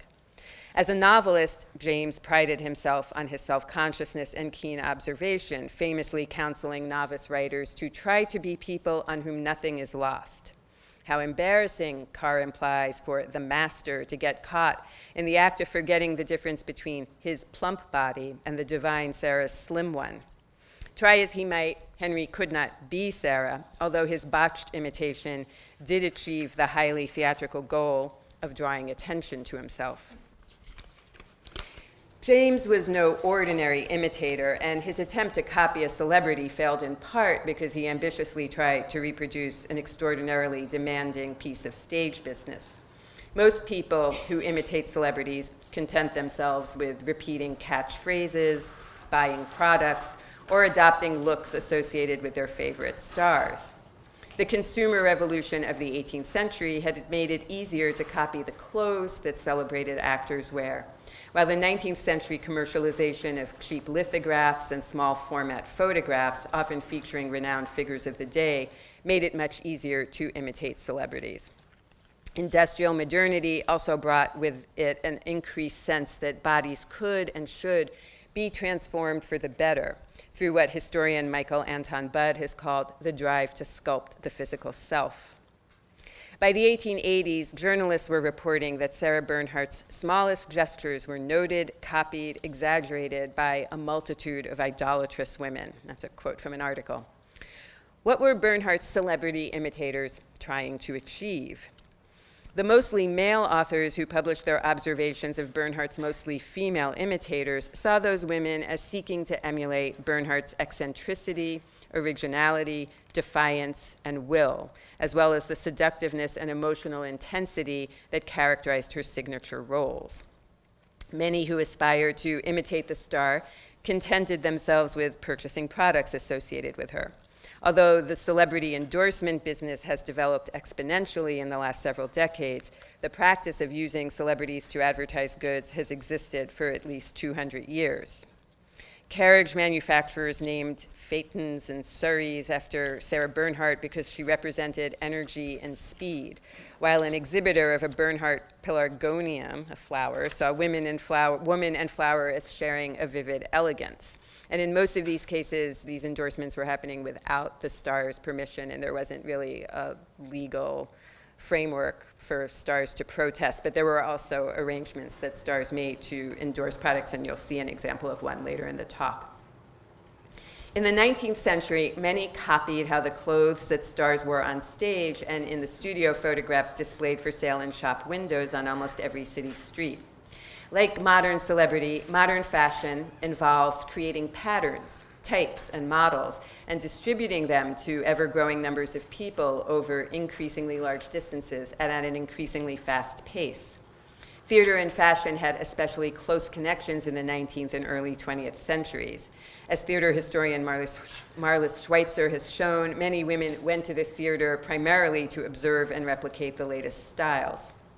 Commenting in 1882 on the social influence of the typical Parisian actress, a journalist observed that, quote, the most virtuous of women studies the actress, learns her by heart, copies her outfits, her postures, her manners, her eccentricities. This was certainly the case with Sarah Bernhardt. When Bernhardt toured provincial France in 1880, Le Figaro reported on how interested their female readers, lectrices, were in her costumes and described somewhat fancifully how, quote, even in churches, young girls dream of Sarah Bernhardt's outfits between Bible verses. Bernhardt's sartorial influence extended to England, where one could buy a Bernhardt costume at a French dressmaker's in Covent Garden, and British fashion magazines advertised Bernhardt gloves, bonnets, dresses, bodices, corsages, blouses, perfume, hairstyles, and hair dye. One magazine advised a reader to copy the Sarah Bernhardt toilette in this journal, while another directed a reader from as far away as South Africa on how to make a Sarah Bernhardt ruffle depicted in a plate that had appeared in a previous issue. While journalists writing for the women's press focused on the intelligence Bernhardt exercised when inventing new fashions, those writing for humor and sports publications with primarily male readerships focused on ridiculing the women who tried to imitate her. Writing for male readers who defined themselves against any markedly feminine pursuit, those reporters saw the women who copied Bernhardt dresses, bonnets, and hairstyles as the sartorial equivalents of Henry James wedged in a doorway. Their attempts to reproduce the star's distinctive look only showed up their failure to achieve it. An 1892 review by an avowedly captious critic of Bernhardt's Cleopatra, writing in the Illustrated Sporting and Dramatic News, noted that even in June, a month when most playhouses were deserted, quote, it is still the fashion apparently to have seen Bernhardt, and as in matters of fashion the fair sex takes the lead, there has been quite a rush of ladies to Cleopatra. 9 out of 10 women whom we saw in the vestibule had evidently made up after the familiar portraits of the actress, especially in arrangement of the hair. For this commentator, Bernhardt's glamour as the Queen of the Nile, famous for her powers of seduction, becomes tarnished first by her age, and second, when mirrored by her less appealing followers who transform her rarity into something more common. Some journalists mocked celebrity imitation by imagining it taken to comic extremes. A cartoon in an 1883 issue of Funny Folks, another comic journal with probably a mixed readership, but definitely leaning more towards a masculine projected audience, showed a woman with gloves so long that they need to be held up by her maid. A man in top hat and monocle, standing in for the supercilious male reader, observes the scene. The caption reads, "The gloves worn by Sarah Bernhardt in fedora were 4.5 feet long. Aristocratic lady amateur. Well, Mr. Spangler, I may not be so good an actress as Sarah Bernhardt, but my gloves are 6 inches longer." The gloves caricatured here were indeed world famous. Even the Rocky Mountain News reported on them. The cartoon aims to deflate them, literally and figuratively, by exaggerating them even further. The glove fabric that would have been tightly compacted on Bernhardt's arm appears here stretched and sagging to the point of formlessness. The cartoon parses imitation not as helpless mimicry, but as a form of risible competition. Unable to improve on Bernhardt's acting, the aristocratic amateur boasts of exceeding the star's already excessive glove length. The cartoon's chief target is the vanity of a copycat who boasts of outdoing Bernhardt, but has failed even to equal her. But it also pokes deadpan fun at Bernhardt's extravagance in wearing gloves 4.5 feet long, suggesting that imitation belittles both the imitator and the model imitated. Women's fashion magazines encouraged readers to imitate how celebrities dressed and the traits their styles expressed. By contrast, men's magazines challenged both the idea that fashion might embody a celebrity's essence and the possibility that ordinary women might succeed at imitating stars. Monica Miller has shown that for several centuries, caricaturists have belittled African Americans who exercised agency by dressing up. 19th century male satirists ridiculed women who expressed aspirations for independence and public attention by identifying with or imitating Bernhardt. An 1891 Russian burlesque entitled Sarah Bernhardt, or Loge No. 2 in the Dress Circle, spoofed a variety of women attempting to imitate the international celebrity known for her eccentric personality. When a husband forbids his wife from going out to see the actress, she retorts, "A la Bernhardt, I'll do whatever I want." One character takes up painting after discovering that, quote, "Sarah Bernhardt's artistic temperament is like mine." Others imagine that, like Bernhardt, they will become the focus of public attention. "During the intermission, they won't be able to take their binoculars off me," says one woman. "Me neither," echoes another, who later in the play walks on stage, moving dramatically to ask the audience, "Don't you think I look remarkably like Sarah Bernhardt?"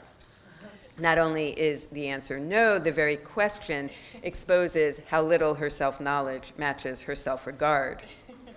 Satires like these posit both imitation and imitability as a privilege denied to the majority of women.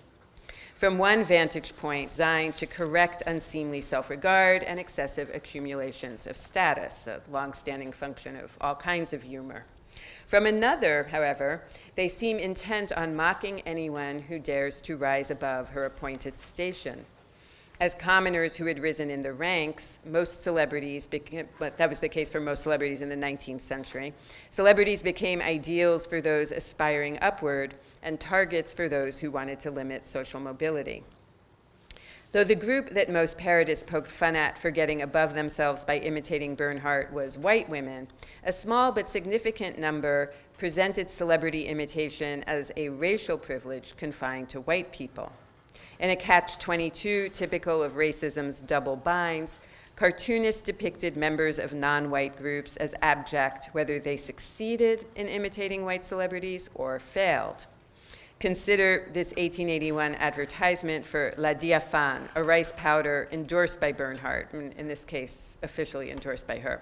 And I should warn you that this image contains, as do two other images I will discuss later in this talk, racist text and imagery.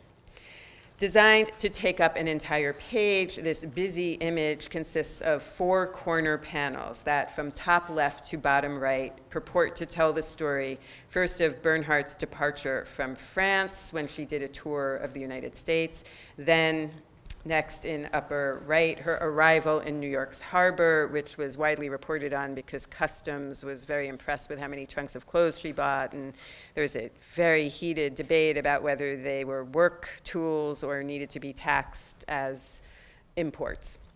Then at the bottom left, the dispersal of her name throughout Europe, and at bottom right, her popularity in even the remotest areas of the world.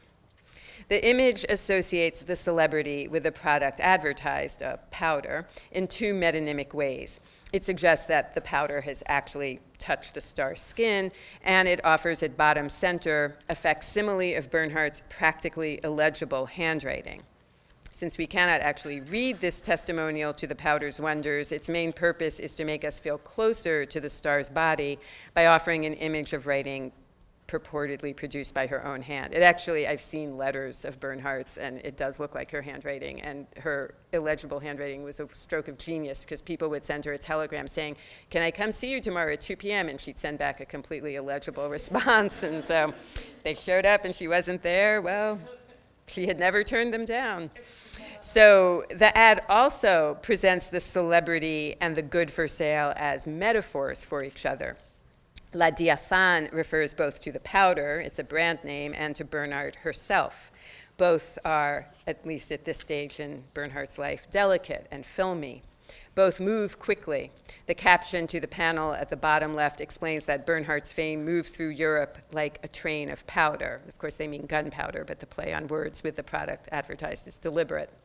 Both maintain their freshness even when traveling around the world.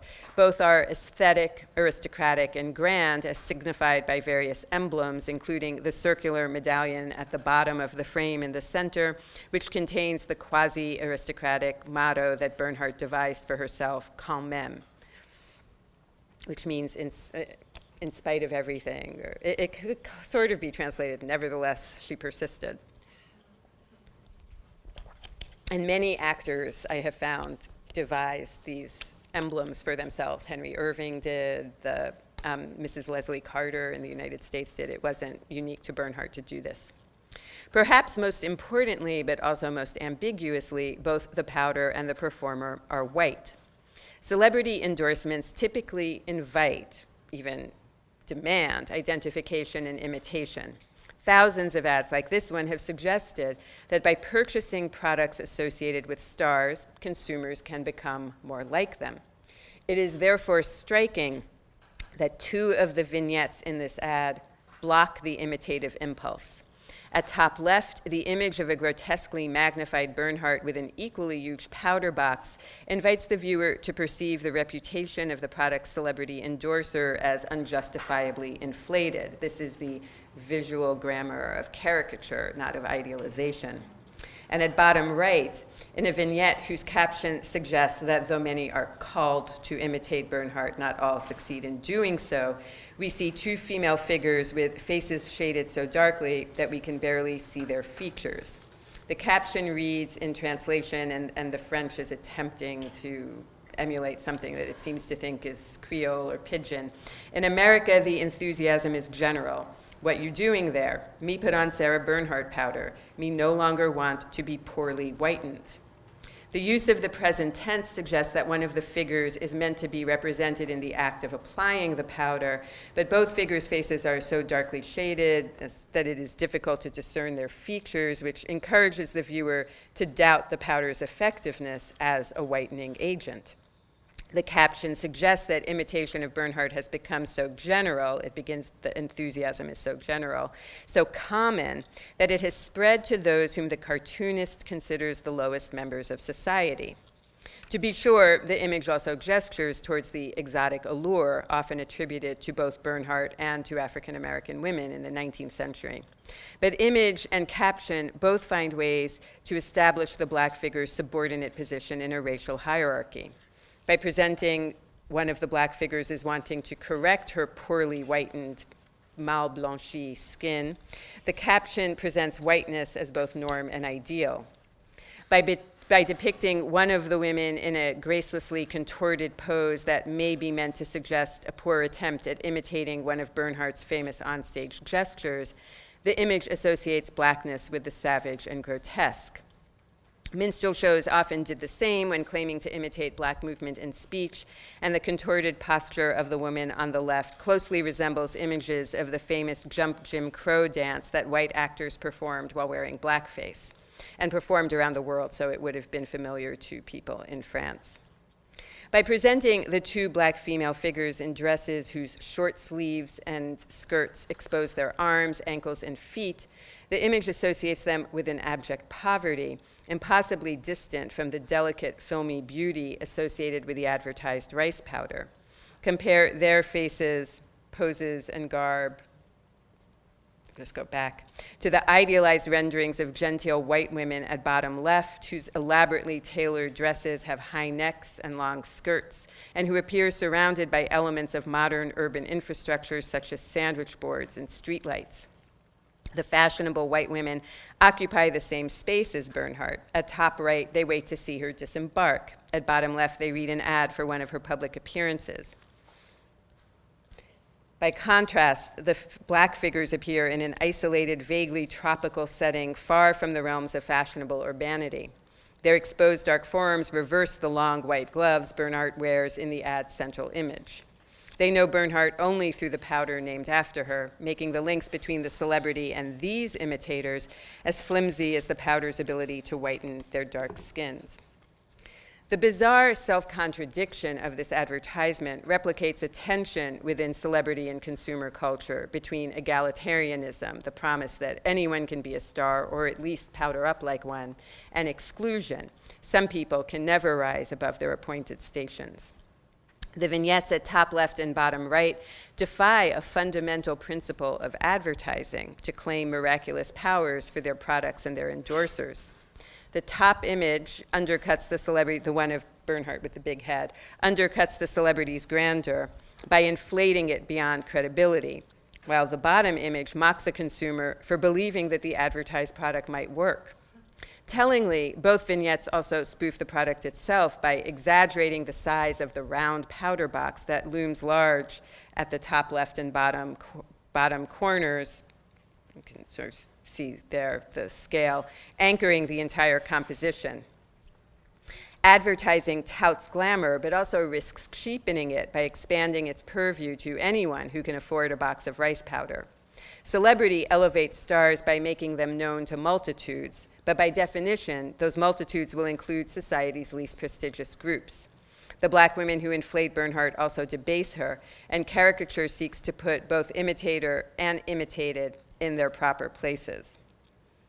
Taken as a whole, the advertisement for La Diaphane seems designed not only to sell a commodity, I'll just go back to the whole thing again, but also to assure the middle-class white women it targets as its chosen addressees that celebrity status and imitation will not overcome hierarchies of class and caste.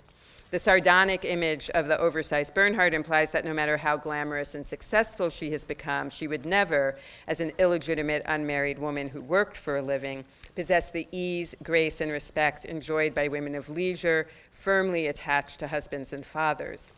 The image of the black women too dark to be lightened by the powder similarly conveys that while everybody wants to use the advertised good, not everybody can. The attempt to imitate celebrities may be universal, but only those at the top of the racial hierarchy are allowed to be seen successfully copying the stars. Celebrity and commodity culture work by appealing to large numbers of people who hunger for status and distinction. One common critique is that both do so in ways that foster illusions about capitalism fostering equality for all. This advertisement, however, makes no effort to reconcile that contradiction between elitism and populism. Instead, it blatantly seeks to limit celebrity culture's leveling energies. Another set of images from the 1880s, great time, the 1880s. These from the United States similarly mocks low-status ethnic groups who seek to elevate themselves by imitating a celebrity. The first, shown here, presents a series of ethnic Oscar Wildes.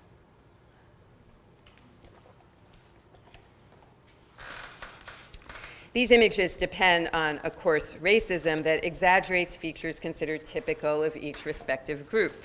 The Jewish Oscar has the long nose and high cheekbones, also visible in 19th century caricatures of Sarah Bernhardt and British Prime Minister Benjamin Disraeli, as well as in George Cruikshank's illustrations of Fagin and Oliver Twist. The African American Oscar has spiky hair, exaggeratedly full lips, and, like the women in the rice powder ad, exposed legs and bare feet. The German Oscar wears lederhosen and drinks beer from a stein that doubles as a vase for a lily, the flower associated with the aesthetic Oscar Wilde. The Asian American Oscar has sallow skin, a pigtail, and a long mustache. The Irish Oscar, at top left, illustrates how celebrity offers a path to upward mobility, however limited, that caricaturists seek to block entirely. Wilde was himself Irish, but the coarse features and fancy dress of the Irish Wilde in this cartoon are intended to show up the real Oscar's pretensions in trying to rise above his station and to demonstrate the impossibility of masses of Irishmen following his suit. The humor here, such as it is, depends on mingling the rarefied with the base, the lily and the sunflower with a pig, a mug, and a jar labeled for sale. We are asked to laugh at the distance between the celebrity and the abject ethnic groups who strive and fail to imitate him. Imitation only widens the gulf between Wilde's effete interest in beautifying everyday life. He was touring the United States at this time, giving lectures on the House Beautiful, and the Jews' venal commercialism. Wilde's fancy dress and the ragged state of the barefoot and pantless African American offer another contrast, as does his aestheticism and the Asian's utterly foreign garb, decor, and music. For this cartoonist, a Jew or Irishman who tries to mimic Wilde's aestheticism succeeds only in accentuating his distance from it. Even as these images play on the difference between the white Wilde and his ethnic others, they also lower Wilde to his imitator's level. The cartoons point, and these cartoons were by Currier and Ives and were circulated very widely. They were very popular. The cartoon's point is not simply that a Jewish or black Wilde would be ridiculous, but that Wilde himself is ridiculous, with his long hair, extravagant costumes, and interest in home decor.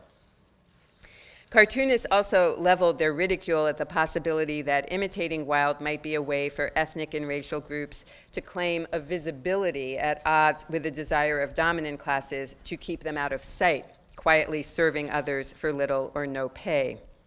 Consider this image spoofing the contagious effects of Wilde's dandyism during his 1881 to 1882 US tour. Here again, a cartoonist derides an African-American figure for attempting to imitate a white celebrity. The dandy in the foreground of this image has caught the aesthetic craze, which provides the title for the cartoon. His imitation is imperfect. His yellow pants have ragged hems, and a large feather threatens to overwhelm his too small hat.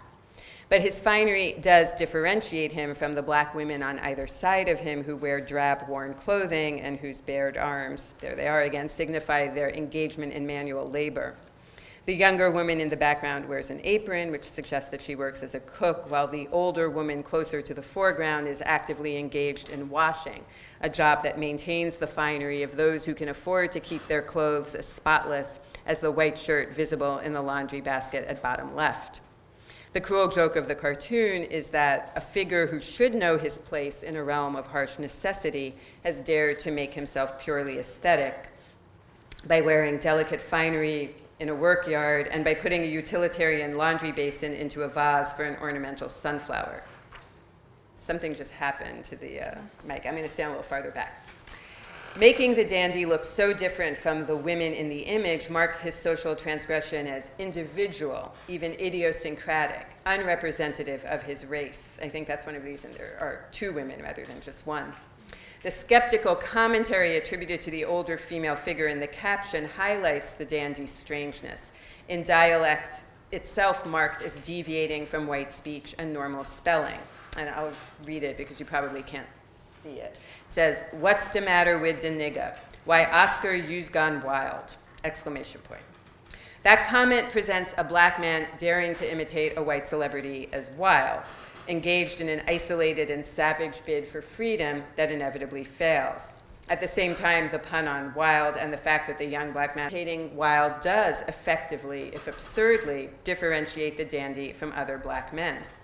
Wilde appears here as a potential resource for commoners wishing to assert their freedom from social norms and constraints.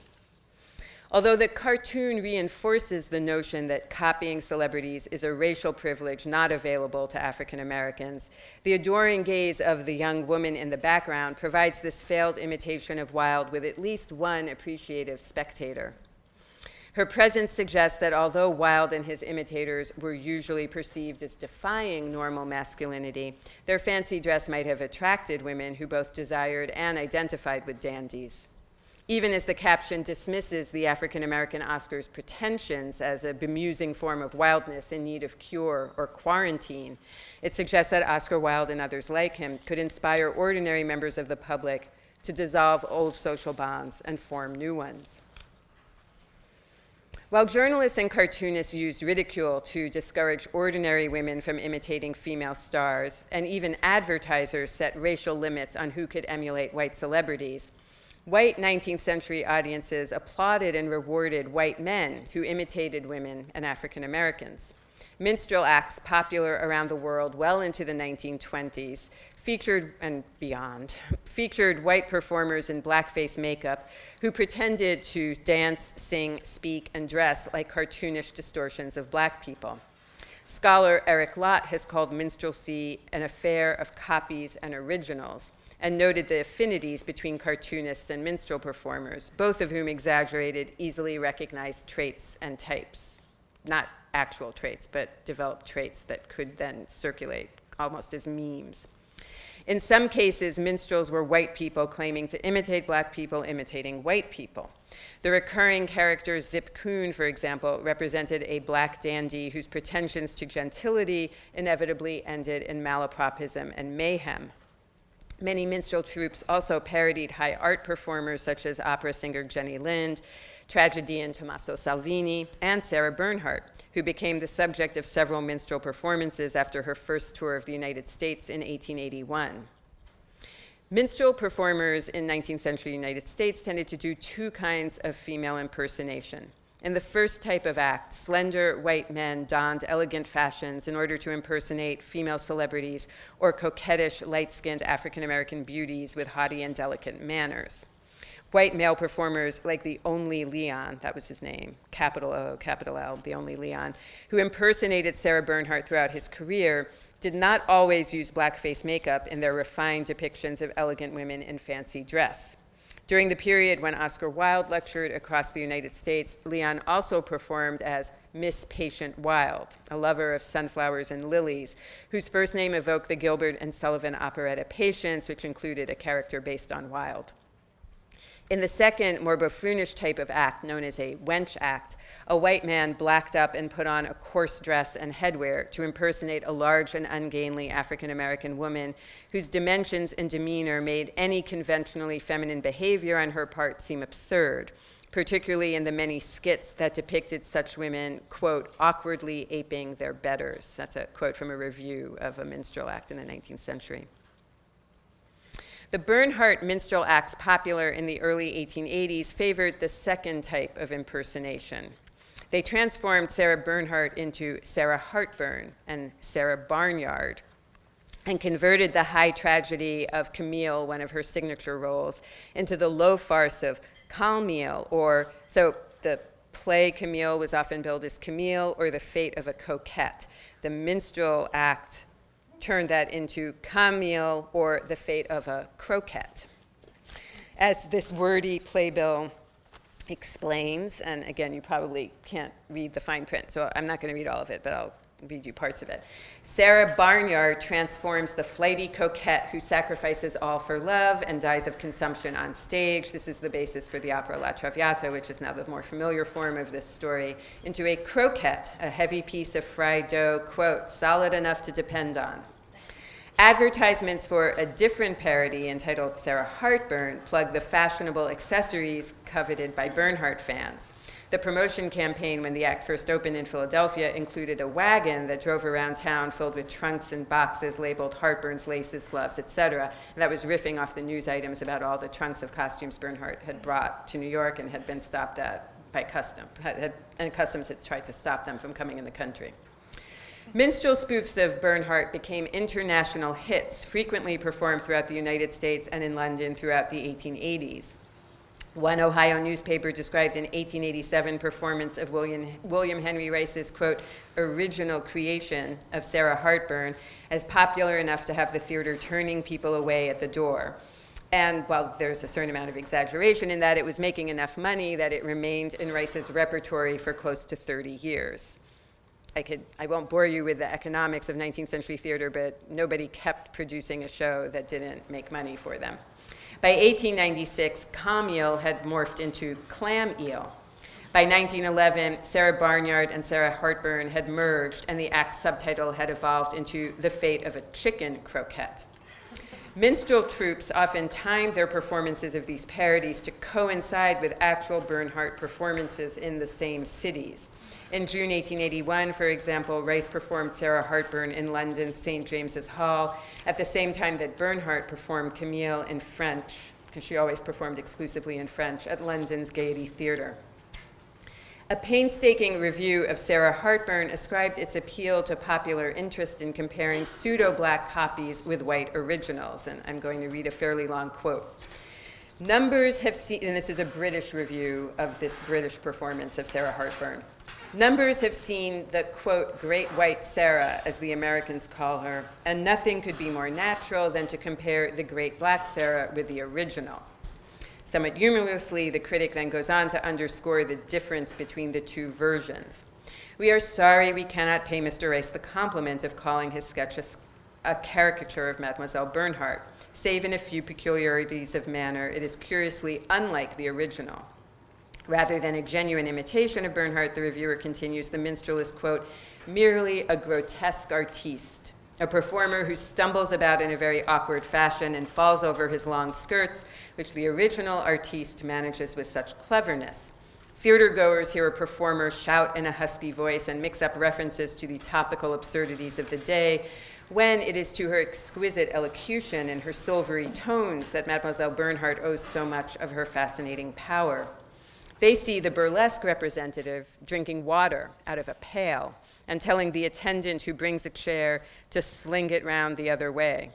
They observe the mock Camille presenting the lover with a lettuce as a token of her affection and receiving in return a bottle of Zoedone, which was a soft drink of the day. They watch the imitator of Mademoiselle Bernhardt smear off the burnt cork in order to present a ghastly face, half black and half white, for the grotesque death scene. The journalist's indignation, though gallant and certainly well-founded, suggests a lack of familiarity with the conventions of minstrelsy, whose very point was to give white men a platform for highlighting that blacks were and always would be the opposite of whites. Where the white Bernhardt was graceful, the black-faced Bernhardt is clumsy. Where the white Bernhardt received flowers, the black-faced Bernhardt bestows lettuces.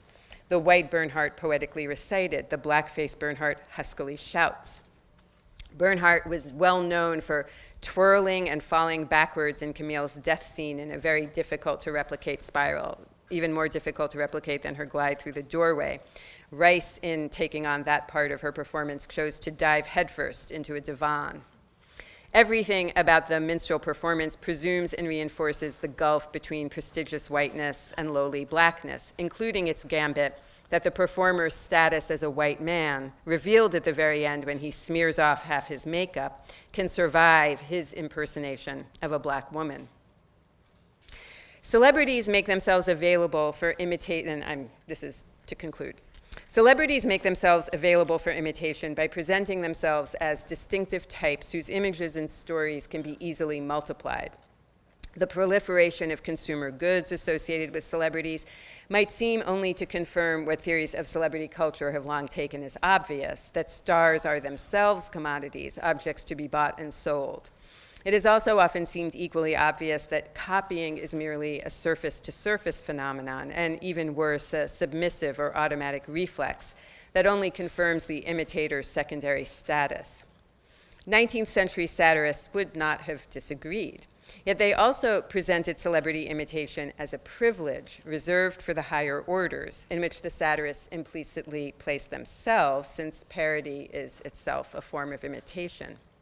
A comic Russian play burlesque grandiose elite women inspired by Bernhardt to rebel against the husbands they are supposed to venerate and obey. Advertisers, cartoonists, and minstrel performers depicted African Americans and other low-status ethnic groups, mimicking Bernhardt and Oscar Wilde, as trying and failing to exceed the limits placed on them. Fashion magazines presented imitation as enhancing both imitator and imitated, while caricatures often demeaned both, even as they emphasized the gap between celebrity models and copycat fans. But perhaps the most overt sign that imitating celebrities can benefit and bolster the imitators was how eager many white men were to restrict the pleasures of celebrity imitation to themselves. Thank you.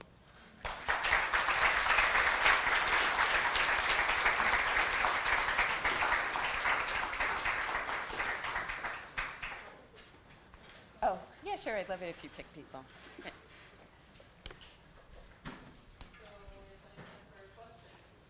And we have lights.